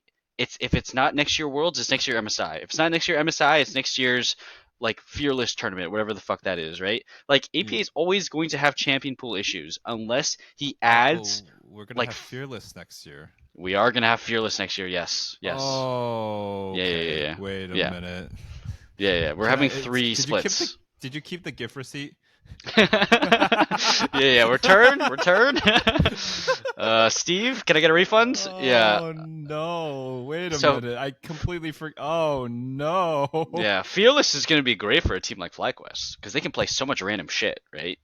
But Fearless is gonna be hard for a team like TL who cannot play a I bunch of have to random shit. rethink my team building when I tell Steve what to pick this year. But like Um, just being honest, right? Like yeah. we last year we were saying let's not kick APA, let's give him some time to add some champions to a champion pool because he could only play 3 champions last year. Last year was literally Tristana, Ziggs, and Aurelion Sol. That's all he could play. Then this year he added the Talia, he added the Corki, he added Nico. the Nico, right? Okay, he played Nico last year too, but so he's at like 5 to 6 champions that he could play right this year. Like you need to like I don't want to see him add 2 to 3 champions going into next year. I need to see him add like 7 champions. You know, I need to see him double his freaking champion pool. He needs to be able to play some melee mids. Do you know why Jensen's not on top tier teams anymore? It's because it finally caught up to him that he can't play melee mids. For a long time it was fine. He was good enough in NA to just play ranged mages every game, right? But it finally caught up to him where Jensen looked terrible in the AD carry meta. Whenever it's a melee mid meta, he always struggles. APA needs to not be this player. He's very young into his career. This is only his second year. He needs to pick up like Akali, Silas, LeBlanc, Yone. Just start picking up all these champions that are perennial pro staples. Like I'm not talking about picking up niche champions that never show up. I'm talking about champions that always show up, no matter what. Right? The Silas, Riot Akali. favorites, basically, like the Renekton's of mid lane, but not Exactly. literally Renekton mid lane, obviously. Yeah, but like, maybe he is Renekton mid lane, but like pick up some of them, right? I don't want to see him play Syndra again, get ganked 5 times, and just be useless all over again, like last year, like this year. Yeah, So, Nico's worth learning. Nico's always good since her rework. hey, he's the Nico She's connoisseur. I think good he, at he, right. might, he might be the most knowledgeable Nico player in the whole world, Yeah, okay? except for game one of this tournament, which is actually a tragedy because that's all he needed to be good. Yep, that's all he needed, dude. Imagine we got that win on LNG. Dude, I bet you if TL actually won that game against LNG, as in APA didn't choke his brains off and just do the normal Nico play, I think this is a totally different tournament. Like, not just different for TL, but literally everything is different. Like, I bet the momentum for Western teams completely changes. Like, the momentum for TL changes for sure, but I think the momentum, like, Yeah, like the magic FlyQuest, in the air, basically, the right? magic. I 100% agree. Oh, Like, I yes, believe it I for sure. I believe like G2 wins a couple more games against Eastern teams. FlyQuest wins their game against Danwon, maybe, which I really feel like Yeah, in it's the hindsight. butterfly effect, and we have 5 teams in quarters with only Mad Lions not making. Oh wait, no, 4 teams Exactly. because 100 these didn't make it into the quarters. But Mad Lions would never. There's no amount of butterflies, a swarm Yeah. of a flock, Yeah. whatever amount of butterflies could not save that team. I'm sorry. Yeah. Okay. Like we really summed it up right. Okay. It was just that one play from APA that changed the entire like But that. actually, it would have set the tempo for the whole group stage. Look at how fucking good TL is. Look how close everything was. It was literally one game away for both FlyQuest and TL and G2 for making it to quarters. It would Like have been the banner of command so that all the Western minions would have been in power. it's true. It's insane, right? LNG would have been in the tournament longer, right? They 3-0'd their Oh, way out of the tournament. Like things would have they been could have so interrupted a confusing. lot, right? Like no memes. That actually does more damage than anything else. LNG is a scary team. They Them are. getting upset there completely throws the whole bracket into shambles. Yeah, right? They could And have then interrupted T1's way up. They could have interrupted like who knows? I also think like, the draws would have been different too. Like Donwan and Weibo Gaming, the fact that Weibo Gaming makes it out and G2 doesn't is criminal because G2 is by far a better team than Weibo Gaming. But because Weibo Gaming gets to match up against DK are also mega frauds. I think the fact DK that is no DK are the best team in the world except against LPL where they've been oh my paid. god, dude, they're so Did you bad. see the memes? Yeah, DAs versus the LPL, and they don't like those odds. It's an amazing That fucking is meme. one of my favorite It's recycling so of a funny. legendary line. Like usually I think it's a little cringe to use the line and reshape it, but like I don't know why the don't like those odds meme just It's had me so in funny. shambles. It's so funny. I love It's a good one. worlds. I love, dude. The memes have been absolutely spectacular. The Have you Hoopu been reading ratings. the Hoopu comments Yeah, or whatever? yeah, yeah, yeah. Yeah. Dude, that Too shit funny. is savage. That shit is unreal. It's too funny. Yeah. Um, yeah. Okay. Let's move on. We gotta wrap this up. We're really deep into this. We gotta go to bed, right? So last thing I wanted to talk about before we do a quick preview of the quarterfinals. Um, G2 roster changes. Yes. No. There's already a rumored roster change that they're getting rid of Yike and Mickey X for an unknown ERL jungler and Lebrov to replace Mickey. The broth. Yes. So I don't know. That's the rumor on that was like kind of been shuffled around because both of them immediately started following G2 Esports on Twitter, and then like there was like some rumors and leakage, and then Mickey and Yike were both allowed to seek They did options without a seek buyout. options without buyout, yeah, Yeah, which is yeah, unusual for old G2. Now, obviously, Carlos isn't there, but yeah. So what are your thoughts? Roster changes? Yes? No? Does G2 do them? I think the experiment's over. I think they've done 2 years of like, there's the creative juice. There is, there's like all this cool stuff, but like when it matters, this team hasn't made quarterfinals since Perks was on the team Yep. in Worlds specifically. Yep. That's a tremendous failure for an org of this pedigree. Especially when they have caps. In my mind, I think they're a race against time. They have caps still at enough form to be competitive. They cannot waste it on Yike. They cannot waste it on. I think Mickey's hard to say because he has so much international experience and like okay, it just depends on who you pick, right? If you pick Jun, I'm like, okay, at least this guy is like shown ups and downs. You pick Lebrov, that guy's a fraud. I'm sorry. He's looked so Yeah. bad so many times on so many top teams where I'm like watching Europe and I'm like, oh, what was it? That legendary Vitality roster with Bo on it. And LeBron Yeah. looked like That he was didn't know bad. how to speak English. He didn't know how to communicate. Didn't do anything. Like I think this guy, like as a support, you can't be a mute. Okay, what are you Yeah. gonna like? How are you gonna contribute? So no, I think changes are necessary. I think Yike is not a fraud per se, but he's a bad fit. I think He's Zoom T. Yeah. Yeah. he's just been he's been fine for so long, but like I don't think it's enough anymore. Yeah. Yeah, it's hard to say. I don't know about these specific roster changes. The problem with replacing Mickey is that Mickey has such low lows, right? Mickey has so many Hillisang moments that it makes you want to replace him, right? I think his Nautilus against T1 was absolutely criminal, like solo game losing kind of stuff on the Nautilus, right? I also think Mickey it is just gonna play like remember back to MSI where Mickey is actually 1v9 carrying on Poppy though support like so Yes, I I don't do know remember. It was so this like year. Yeah. what are we gonna do? Can you do You about a can't. player like Well, in this? How EU, who you could can't you replace him with? That's the exactly? It's problem. so hard because it's the same problem that you have with Hillisang is that Hillisang is gonna run your ass down, but then also there's no other player besides Mickey that is going to show up against one of the best teams in the world and make an insane play. Right? You can have a Yeah. more. I think Lebrov, okay, when he's on BDS, is a more consistent player than Mickey. Mm, Right? I know you don't like no, Lebrov. I don't care about Lebrov. I'm just gonna say what I think is a fact. He's more consistent than Mickey. He that does is not true. int as much as Mickey domestically. The That's problem true. is that Mickey makes it international and he makes goats play like crazy goated plays against T1 Like and top plays at the esports. level that no others like literally Yeah, higher than like Carrier or like yeah, in the moment. Obviously, I'm not saying on average. yeah. And it's like one of those things where it's like, okay, LeBron is going to bring stability to your team, but do you need stability or do you need the guy to flip a coin and win you the series by himself? Mickey's that guy, but as the years go on and as he gets farther and farther from that 2019 G2 era, there's just more and more tails than heads, right? He flips more and more bad roles.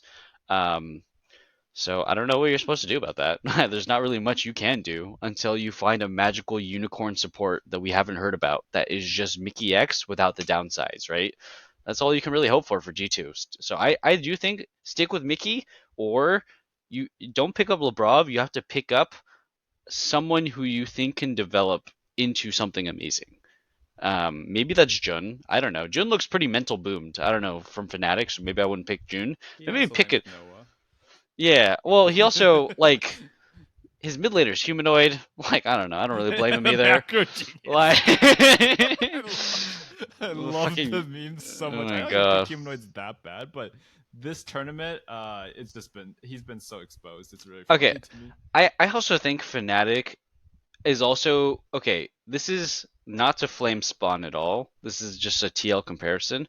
Fnatic's coach is like discount Spawn. He's not a pro player, and he's actually like just a dumb fuck though. Like he's the guy Who's who's their supposed to coach help. again? I forget his name. He's like this guy that no one wanted. Like I forget his name, but like he's like semi notorious in the scene for being a terrible coach. He's not a pro player. He's been on a couple really bad teams, and Fnatic picked him up for some reason. I don't know. I forget his name, but he was in some like videos that I watched.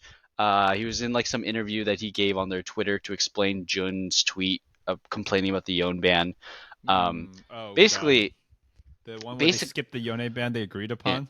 yeah. It's this guy. This It's guy is this the guy. it's this guy, right? So this guy is basically like he wishes he was Spawn, essentially. He You're wants to good be the at guy. least one thing, even if he's not a player. Yeah, but like he's just bad though. So I do think that Fnatic is suffering from this guy, like literally just this guy, This guy. being They got their this guide. coach. They did. They got one guide. They got one So guide. That's I so don't funny. blame Fnatic players as much as I do think that they had a really bad coach. So the players are obviously at fault. Humanoid flashing in on Smolder, Razor going for really dumb dives. Noah just I don't know flashing in place and doing stupid shit. I don't know stuff like that. You can't really blame the coach for that, but all of their macro and draft stuff that was plaguing them all year long. Um, that's got to be this guy, right? The Fnatic guy. What were we talking about? Oh yeah, we were talking about G2. Yeah, Changes, and then Fnatic just came up because we needed to flame them one more time. yeah, it was fun because they're out, right? Yeah, I don't know. I don't know who you change. I think you can change the jungler, but I think it's like, who are you going to change the jungler for? If it's not inspired, are you really going to get someone better? They're not going to get Yankos again, right? Yeah, I don't know. I don't think Razork fixes their problems, for No, example. I don't think Razork does at all. I don't think Razork is actually. I think Razork is overrated. So, Oh, in I my know. I'm opinion. well aware. Yeah. I think Razork is overrated. So, people are saying he's the best jungler in EU on a worse team. I just don't agree. I just don't. I don't. I think his mechanics might be better than Yike. but they both have the same problem as past the early game. They have no brain, and that's Umti's problem too. It's just a Western jungle problem. The only jungler who has a brain past 20 minutes is Inspired, and I guess it was Xmithy. I think it's Yankos. What? He's still Oh, playing. and Yankos. I'm sorry, yeah, Yankos. My bad. Yankos Oh, to yeah, I fix his forgot about team. him. He's kind of good with Yeah, caps. maybe I've heard Maybe it's about too this long, and idea. maybe I'm thinking of the bygone glory days. But Yankos has a brain, and Okay, of the Yankos did have the EUs. burn. Yes, Yankos was Yankos, Xmithy, and Inspired. Right, those are pretty much the only The Western jungle goats. junglers. Yep, those are the jungle goats. But like Blabber is not the guy, right? Blabber clearly is not the guy anymore. Umti's not it. It sucks, man. It's hard to get a good jungler out there now.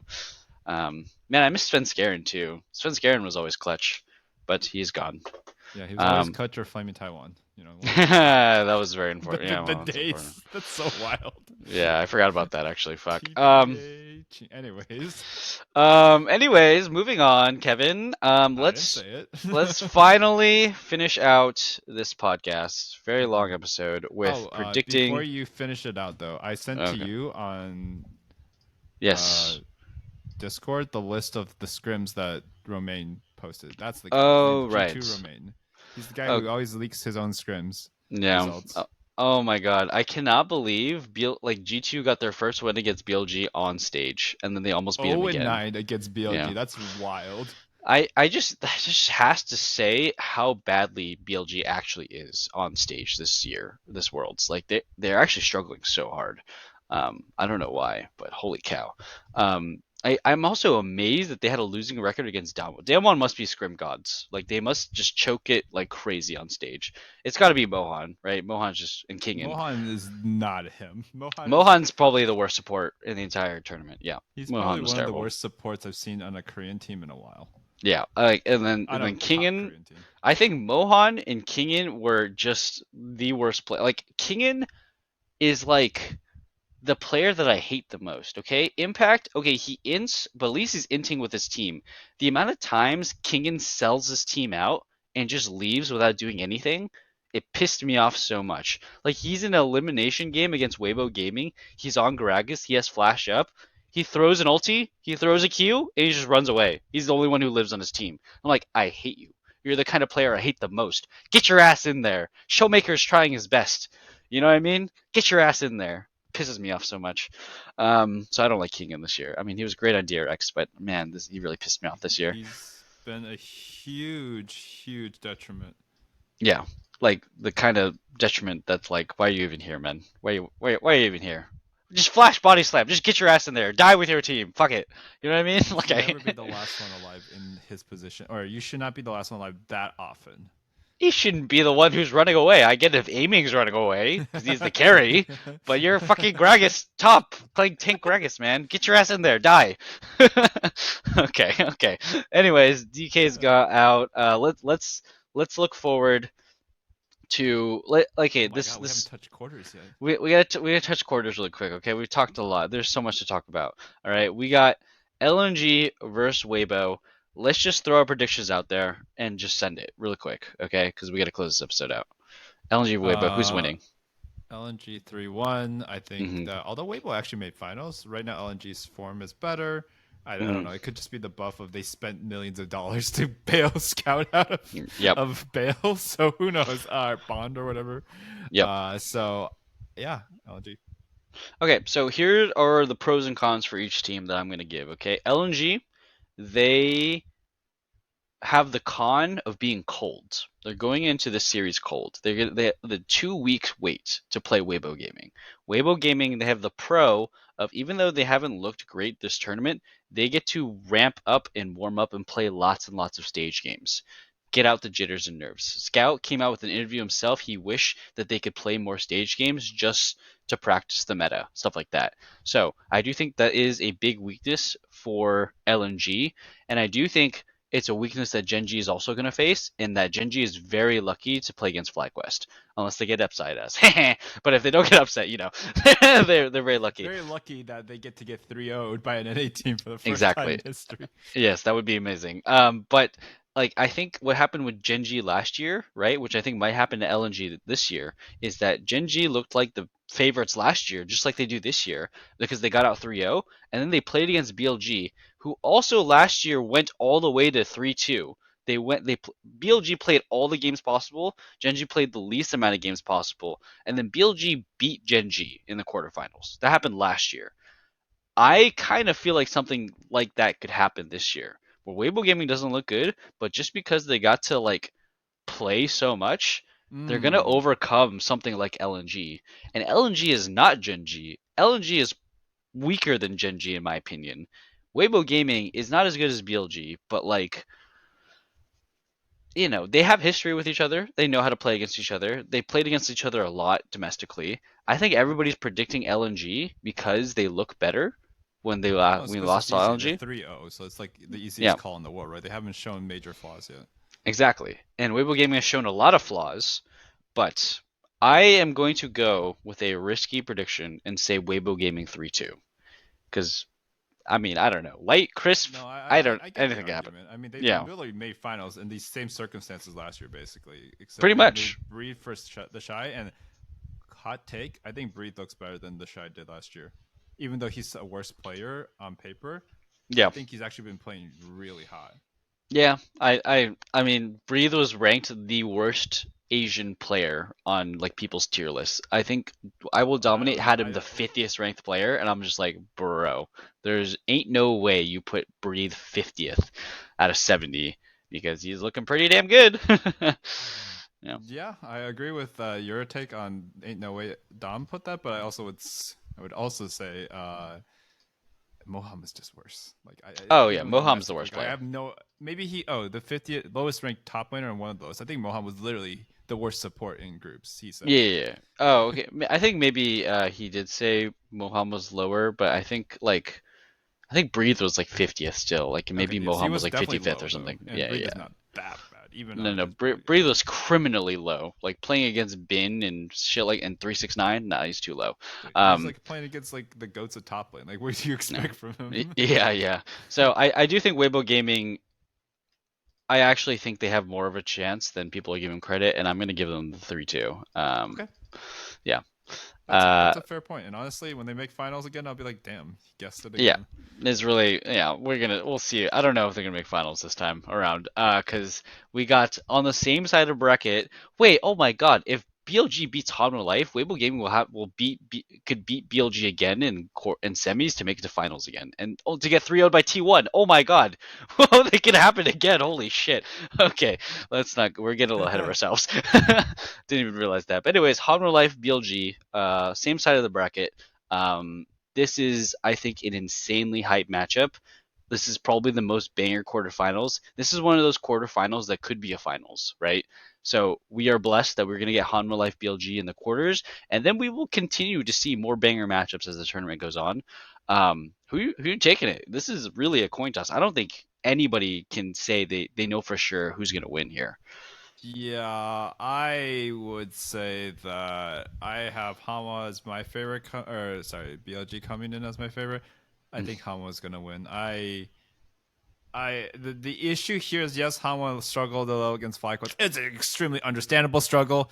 FlyQuest is one of the best teams in the world right now. Like, what can you Fucking do? Nunu, bro. Nunu, Like, what I'm the fucking hell? new. Like, what are you gonna do, right? BLG is just struggling. Like, they Yeah. did beat G2, but like G2 also beat G2. Like, I Mhm. think there are flashes of brilliance that are terrifying. You never want to draw BLG if you're a favorite in the tournament, because if the pressure's on you, holy dear God! Like, imagine if Bin Knight and Elk just are on at the same time. It's actually unwinnable. I think Yeah. they are some of the highest peak players out there. You know, there's the Jackie Loves of the world. There's like a couple players who are peak players, right? Yeah. And these are three of them just happen to be on one team. Yeah. So I think it's terrifying, but I think it's still 3-1 Hanwha. I think right now you just have to use the form you see. You can't just bet on Mojo Magic, at least for me. So yeah, you know, if BLG wins this, then they're winning the whole tournament. But I don't. They look like kind of like IG when IG went into KT. It's like everyone's like, dude, this guy looks shaky. They barely made it into top eight. They might just 3-0 stop or almost 3-0 stop and win with the 3-2, and then just 3-0 the rest. Like it really could No. happen, but I haven't seen enough. Yeah. I also I actually don't even know what argument to make because BLG's meta read was really bad, right? Really bad. And they can't play Criminal. Aurora or Yone, and Zeka can play Yone at least. We haven't seen Aisha play Aurora yet, so I do think that's just that simple fact is a huge advantage for Hanwha Life. But like, I do think there is value also in the fact that like BLG got to like fuck up and like show their bad meta read, and like they do now have the time to figure out what a good meta read is, and I think they're slowly figuring it out with like Bin wasn't playing Rumble at all. He was just playing Jackson Nar. Finally, he played the Rumble. Um, like they now have Junin over Wei, which I think is a big deal. And finally, like um, they're not playing Oriana on Knight. They're playing Silas and Artie on Knight, which I think is the right kind of meta stuff. I actually don't like. I think everyone's thinking Oriana Syndra is going to be it. I actually think you just need a fighter in mid lane. You just need a skirmisher. So like Silas, Artie, you know, that kind of stuff. So I do think BLG's figuring it out. I don't know. One thing that I don't like about Hanwha Life is I feel like they don't handle curveballs well. Like I think the fact like it was a good matchup for FlyQuest in that Hanwha Life like Peanut is just notorious for being victim to curveballs. By the way, Peanut's the team that lost to CLG when they played Aurelion Sol on Rocks Tigers. Peanut is also the guy that lost to Albus Nox Luna and got eliminated in group stage by them. Okay? He just keeps getting He just keeps curveballed. getting upset. Yeah, curveball. So BLG is not a curveball team, so I do think I'm gonna go Hanwha Life, but I'm just really not sure. It could Like go if it either way. happens and they get super boomed, I'm not gonna be like that surprised. But it's also just not something I would bet money on. Like I just Yeah. have seen no indication based on like mildly rational thought. And then Viper is just insane. I think Viper has been much better than Elk this Yes, year, this tournament Viper especially. is the best AD carry in the world. Yep, Viper is the best AD carrier in the world, and Viper is like the definition of consistent and clutch. It's kind of hard to find anybody better than Viper right now. I think Gumuyushi at his prime when his team is really good is the same caliber of player, but Viper is just on all the time. Viper is just him every single game. So, yep, we'll go Hanwha Life. I'm gonna go 3-2. I just want to predict 3-2 for everyone. I guess I don't know. All right, let's Oh, move on. like the next one too. Yeah, top E. I mean, top esports T1. I'm also gonna do 3-2 Oh, I thought the probably. next one. Oh, I got it mixed up. I thought it was FlyQuest next. I'm like, Uh, oh, oh, I'm just going down the yeah, yeah. standings on the website. But top esports T1. I think this is a rematch of MSI or EWC. I think EWC this is a rematch of. But these teams have actually faced each other quite a bit. They faced each other in group stage as well. And Swiss stage, top esports actually came out ahead. Um, T1 is looking much better than the domestic performance, but they have a very one-dimensional style, and it's pretty much just Vi. Their style is Vi, and whatever champions work with Vi, whether it's that Ari, whether that's Silas, you know, whether it's something going on, just go in, engage with like Callista or something, and Leona and stuff like that. So I do think Top Esports is a more dynamic team. They can do a larger variety of things because their team's not on fire. They're not struggling for every win at every moment. But T1 has the magic. T1 is a magical team, right? T1 can just do anything. We really can't expect it. So, what are you going? What are you predicting? How's it look? Top esports. Top esports is actually them. Like, yes, we saw them at two internationals now, and they don't have jitters. At EWC, they started looking good too. I think this team is really legit. Actually, I think it gets memed They on because are. it just like the org itself has had a lot of storied failures. Yep. But like currently, it just like if I just look at them outside of the org and just look how the players have been playing and them having a good matchup into T1, I don't really think it's actually very close, to Yep. be honest. If I'm just basing it off the power levels of the teams and their matchup historically recently, I think Hmm. Top Esports is a much better team right now. I think that Jackie's playing well. I think Tien is on GOAT form. Not like Yes. only half jokingly, but he's playing well at a Worlds in Europe. Like I think it's terrifying. And I Yeah. think FPX baby. Yep. 369 has some stinkers, but he also had something like disgusting. He basically solo won a game on Kazante, who is literally blind pickable, like spammable.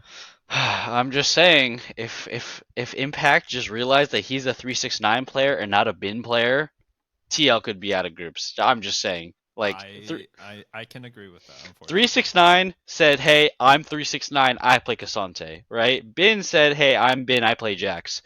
yeah, Impact they were had to like, we have no realize damage he's on just this a team, but the opponent's all AD, so I'm playing Kazante and I will win this game. yep. Like that's all Impact had Yeah, to fucking do. and he And smurfed on 369. because anyway, that is not neither here nor there. Prima's been looking pretty good as well. He Yeah. can play the meta picks. I don't necessarily think that his Yone was like Smurf Q, but I don't think it was Showmaker bad either. I think it's Yeah. serviceable. I Yeah. wouldn't take him to beat Zeka in a Yone versus Yone match, like Yone level, right? But like, who would? So I think he's playing the meta characters. His Aurora was pretty disgusting, and he knows how to play Yone. Yeah. He's abusing the meta. He's better than Yep. Faker on them right now. Yep. 100%. I don't think Faker can play Yone. I mean, he has Zeus, so it doesn't matter. But Yeah, Zeus, Faker has played Yone. Whether he yes, can but play like, Yone is you want to give it to Zeus, right? If you're gonna play Yone, Zeus is actually the OG Yone god, right?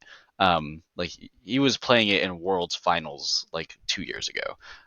So yeah, I think I'm gonna give you some funny stats, okay? Some funny information. So this isn't top esports, but this is 369 versus T1 in quarterfinals for the third year in a row. Okay, every single time 369 on JDG or top esports has come in as probably the de facto favorites, especially in 2022. I think everybody thought in 2022 that JDG was going to beat T1 in quarterfinals, and then T1 3-1 JDG. And then I think a lot of people in 2023 thought that this is JDG with Ruler that just won MSI, right? Ruler Knight. I think a lot of people were kind of more aware of the T1 effect, where T1 was still not looking that good. This is KT picking T1 to make it to Worlds just barely to actually win Worlds eventually, right? This is Poby was in 2023 for T1. oh T1 wow, matched up against JDG in quarterfinals where JDG looked like they were going to Golden Road and then T1 won. So, once again, this is slightly different, right? Top Esports is not JDG. They're not the first seed. They're not looking like the best team at Worlds. T1 is looking much weaker than they were last year, even, which they were still looking pretty weak last year. Somehow T1 manages to make themselves the underdog. I'm going T1.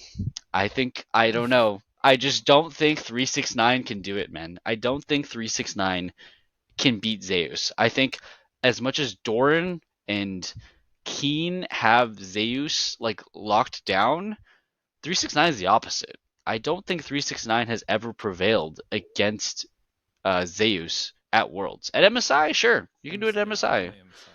but not at Worlds. So I'm going 3-1 T1, and I think history is going to repeat itself. I do like it would actually amaze me if T1 lost here in quarters. T1 has never lost in quarters. The farther they the least farther far the what am I trying to say? The The less farthest far. the Oh, the leastest I don't know. They got knocked out in semifinals. That's the earliest they've ever been knocked out. Okay, let's say it a different way. It's late. We gotta stop. We gotta go. Okay. it's time to call it Three soon. 3-1 T1. You said top esports. You said 3-1, right? Yes, sir. Okay, let's move on. That's our predictions. T1's winning worlds is basically what I'm saying. Okay, anyways, Gen G versus FlyQuest. Um, we don't even have to talk about this. We can just end the podcast right now, right? 3-0 FlyQuest, and then they're gonna 3-0 T1, and then they're gonna 3-0 Hanwha Life in the finals with Nunu and Fiddlesticks, and that's it. That's the tournament. We don't have to podcast anymore. All right. Try not to be too toxic. No, I'm kidding. Okay. What are your thoughts? You really threw the try not to. I'm almost physically conditioned to check out after hearing that. But anyways, yeah. So I think we're taking a game. Actually, no. Sorry. Oh, Let me take it back. If this was Hanwha, I think we're taking the game again. It's Genji. yeah. I think we can throw whatever the heck we want. It's Genji. Yep. It's Genji with Cannon. Cannon picks Yone. Sorry, Kane. they're both Darkin. Then he picks Kane. Is Yone a Darkin actually? He just feels like a Darkin. Yone is He not a picks Darkin. Kane. He picks He's a win Kha'Zix. bro. Like this guy Yeah. knows what Nunu does, and if he doesn't, I think it would be the funniest game I've ever watched. But I don't think this is a good matchup. I This is really, the worst really concerned about everything. Quad is solid, but he's like baby Chovy. Like he's not Chovy. I'm sorry. No. Like you're Of just course not not. going to be him. You're not him. Wasn't he literally subbing on a Korean team before? Like you. Yeah. So Quad was So on Quid was DRX JG Academy. Challenger, Yeah, and then and Quad was DRX. Like come on, like and I'm that's sorry, Chovy was he on is DRX. playing Yeah. objectively well, but you're Yeah. just not Chovy, and that's like one of your greatest strengths on this team hmm out the window. Yep.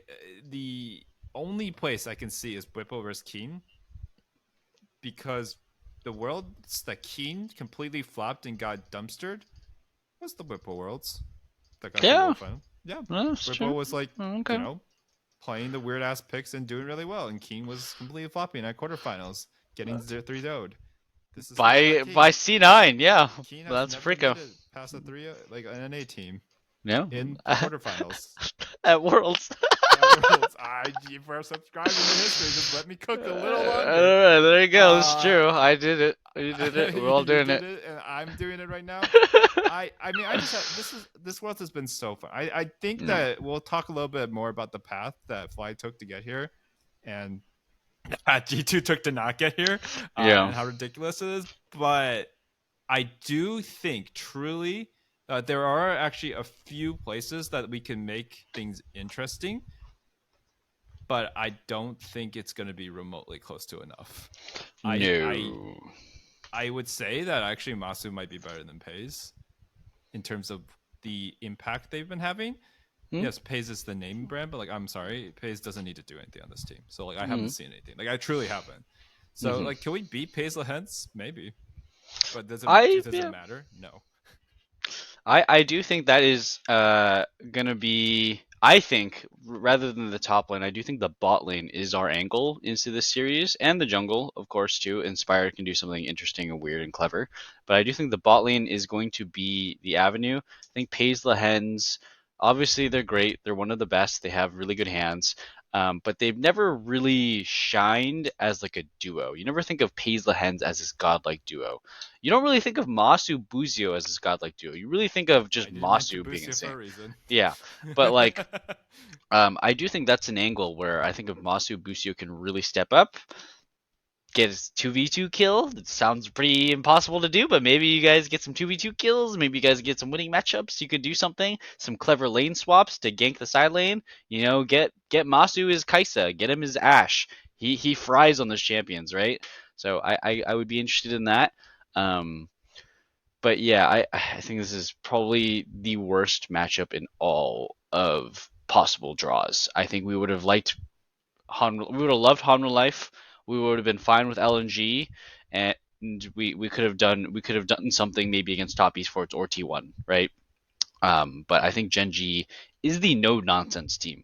They're literally the team that is least likely to get cheesed. So, and also Lehens is a singed one trick, right? Like you were talking about Canyon and his Kha'Zix and Kane. Lehens is the singed one trick. Okay, there's just no like. Chovy is the Draven mid laner player. Okay, there's just no cheesing this team. They are the cheeses. Okay, Paige just played Twitch. All right, so they've kind of seen it all. So I think this is the worst matchup. Yeah, it's very unfortunate. I actually think like if we were playing against one of the other teams, we could have been like, okay, if we get one game, I think it's actually reasonable. We can get momentum. Maybe we can upset, right? Especially game one, just get some momentum. This one, I think Gen G like will be lucky if we actually can like if we take a Baron against Gen G, I will be very surprised. If we take a tier 3 against Gen G, I will be very surprised. That's how one-sided I think it's going to be. So, and I don't have a yeah. counter. I don't have a counter to say to that. I think it's going to be really disgusting. Yep. I do think Inspire is actually comparable. Yeah, I think he's the only Western jungler. Consistency. Yeah, I think he's the only Western jungler besides Yankos at his peak that could actually even talk to Canyon on the same level. So yeah, we got that going for us. He knows a little Korean. That is true. Okay, fair enough. But Fair like, enough. no, I agree. I Yeah. keep I've been even when he was really unpopular and saying like getting shit on for the Jensen stuff, and I didn't like it either. I said Inspire is very good. I Yeah, really that's true. and I've stuck with it, and homie stocks have never been higher, like Nah, maybe ever, even he's a rogue beast. days.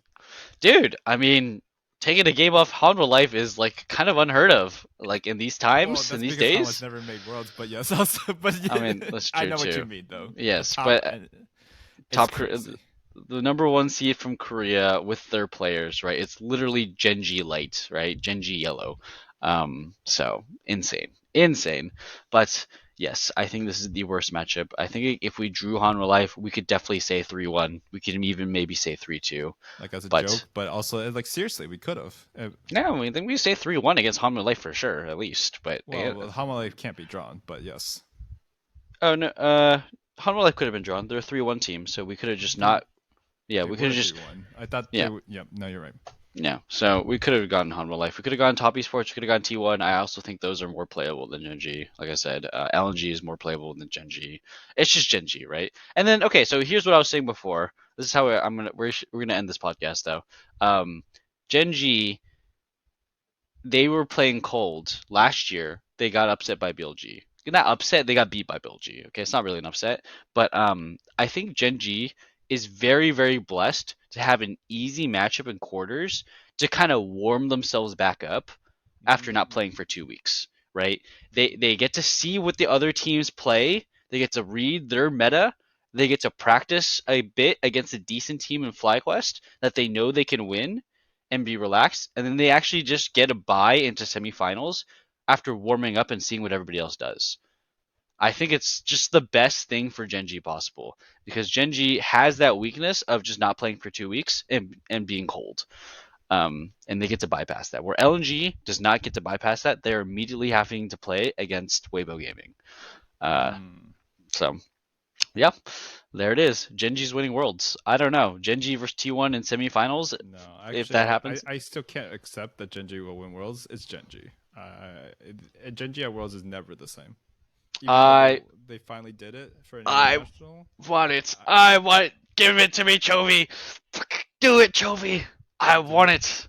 Yes, I want Chovy to win Worlds, man. I want him to win Worlds while smurfing. I don't want him to win Worlds and get carried by Canyon, right? I want him to smurf his way to a title, and then it'll finally be justified year after year. Everybody says he's the best player. Everybody puts him number one on the list, and he never performs. I just want him to freaking perform. God damn it, just do Do it. you watch soccer at all? Like at all? Do you know who Messi is? I know who Messi is. I don't know, watch soccer at all. Messi has been considered the GOAT for a long time. He won his first World Cup very recently. Just like that's the kind of feeling you need, right? Like everyone who doesn't watch like only watch cast like, oh, he's never won Worlds, so Yeah. that kind of feeling. I think he needs it. He deserves it. Yes, we want it. I want it. I want Chovy to win Worlds because god damn it, every year I think he's the best player and he just never does it. It's never Well, he that also it's plays a little bit not terrible, but not to the level that we see him play all year. well, yes, and also he has mega monster chokes. Like giga chokes. Yeah, and then like one or two like Just generational horrendous chokes, chokes. Like things chokes that will that be remembered your forever. ancestors see when they go in the Avatar state, and they're like, "Oh my god!" I will never, ever in my life, not even in League of Legends history, in Mitchell's life history, forget Rise, Chovy on Rise, killing a Gromp, seeing one person on DRX, ulting, flashing, and there's just nobody there. It's nobody there at all. He ults, flashes away on Rise, man. I That just am never gonna actually, forget that. that's like, I think that's like a formative experience. Like that's actually something that you just like, you wake up in a cold sweat and you're like, "Oh my god!" And they're like, "Don't Yeah. worry, it won't hurt you anymore. World is over again." Yeah, and then like that was in 2022, the semifinals against DRX, and then you go to 2023. I think Chovy did do something funny, but I don't remember because it was overshadowed by Doran, his top laner, flashing over the wall. There's nobody there, and Peanut just flash rel comboing nobody, right? Like Oh my god, dude, that Remind me Genji what roster, team they were on again when this they were on happened. Genji. Yeah, they're on Genji. Yeah, Yeah, yeah, no, no, last year. I know who they were on, but Oh, like, on Hanwha Life. Oh, now they're on Hanwha Life. I see what you're saying. So BLG, right? Oh my god. yeah. So we're about to see some war crimes committed. We're about Ah, to I find can't. the A/B test and who is it? Who is the suspect one? See, that's something I love about Worlds too, is like when we get repeat players and narratives, but they switch teams around, like we can always draw comparisons from previous Worlds. It's just so fun to It's think so about. fun.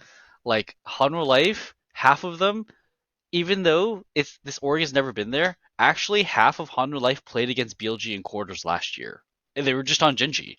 So we could see some repeat stuff where BLG beat them last year, right? So even though BLG isn't playing against Genji, they're playing against Genji Lights. Maybe they'll be Hanwha Life this year, even though they look so much worse. I don't know. I don't know. Zeka is different than Chovy, though. Zeka is very different than Chovy. Very different player. He's kind of clutch god in the one Zeka is worlds the we've seen. clutch god. Zeka is just the clutch player, where Chovy is like the do your homework straight A student, right? Yeah. One's better Anyways, when the exam comes up. So yeah. yeah, yeah, true. Zeka wakes up 2 hours late, shows up, finishes the test, somehow gets the top score, right?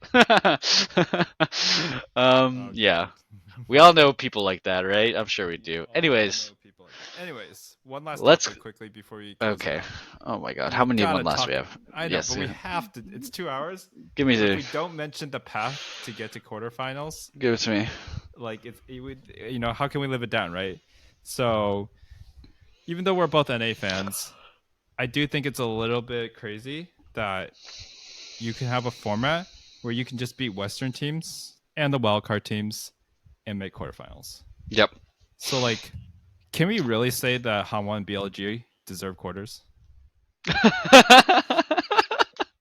It's true. They only beat Western They teams did. and The and whole so I think I and actually saw wildcard someone teams. else tweet about this, but like I was thinking, I was like, wait, at least for BLG, we only beat wildcards. And so I looked into it. I'm like, wait. So FlyQuest, BLG, and Hanwha, all three made it off wildcard or Western teams. Now, of course, Yep. one of those Western teams is G2, so this is like kind of being facetious.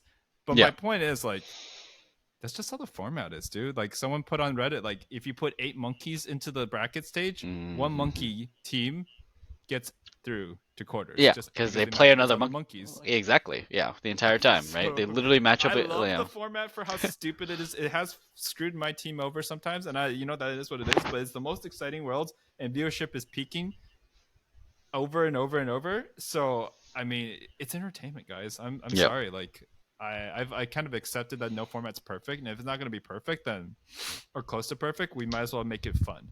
Yeah. And But what what I do you think, also, guys?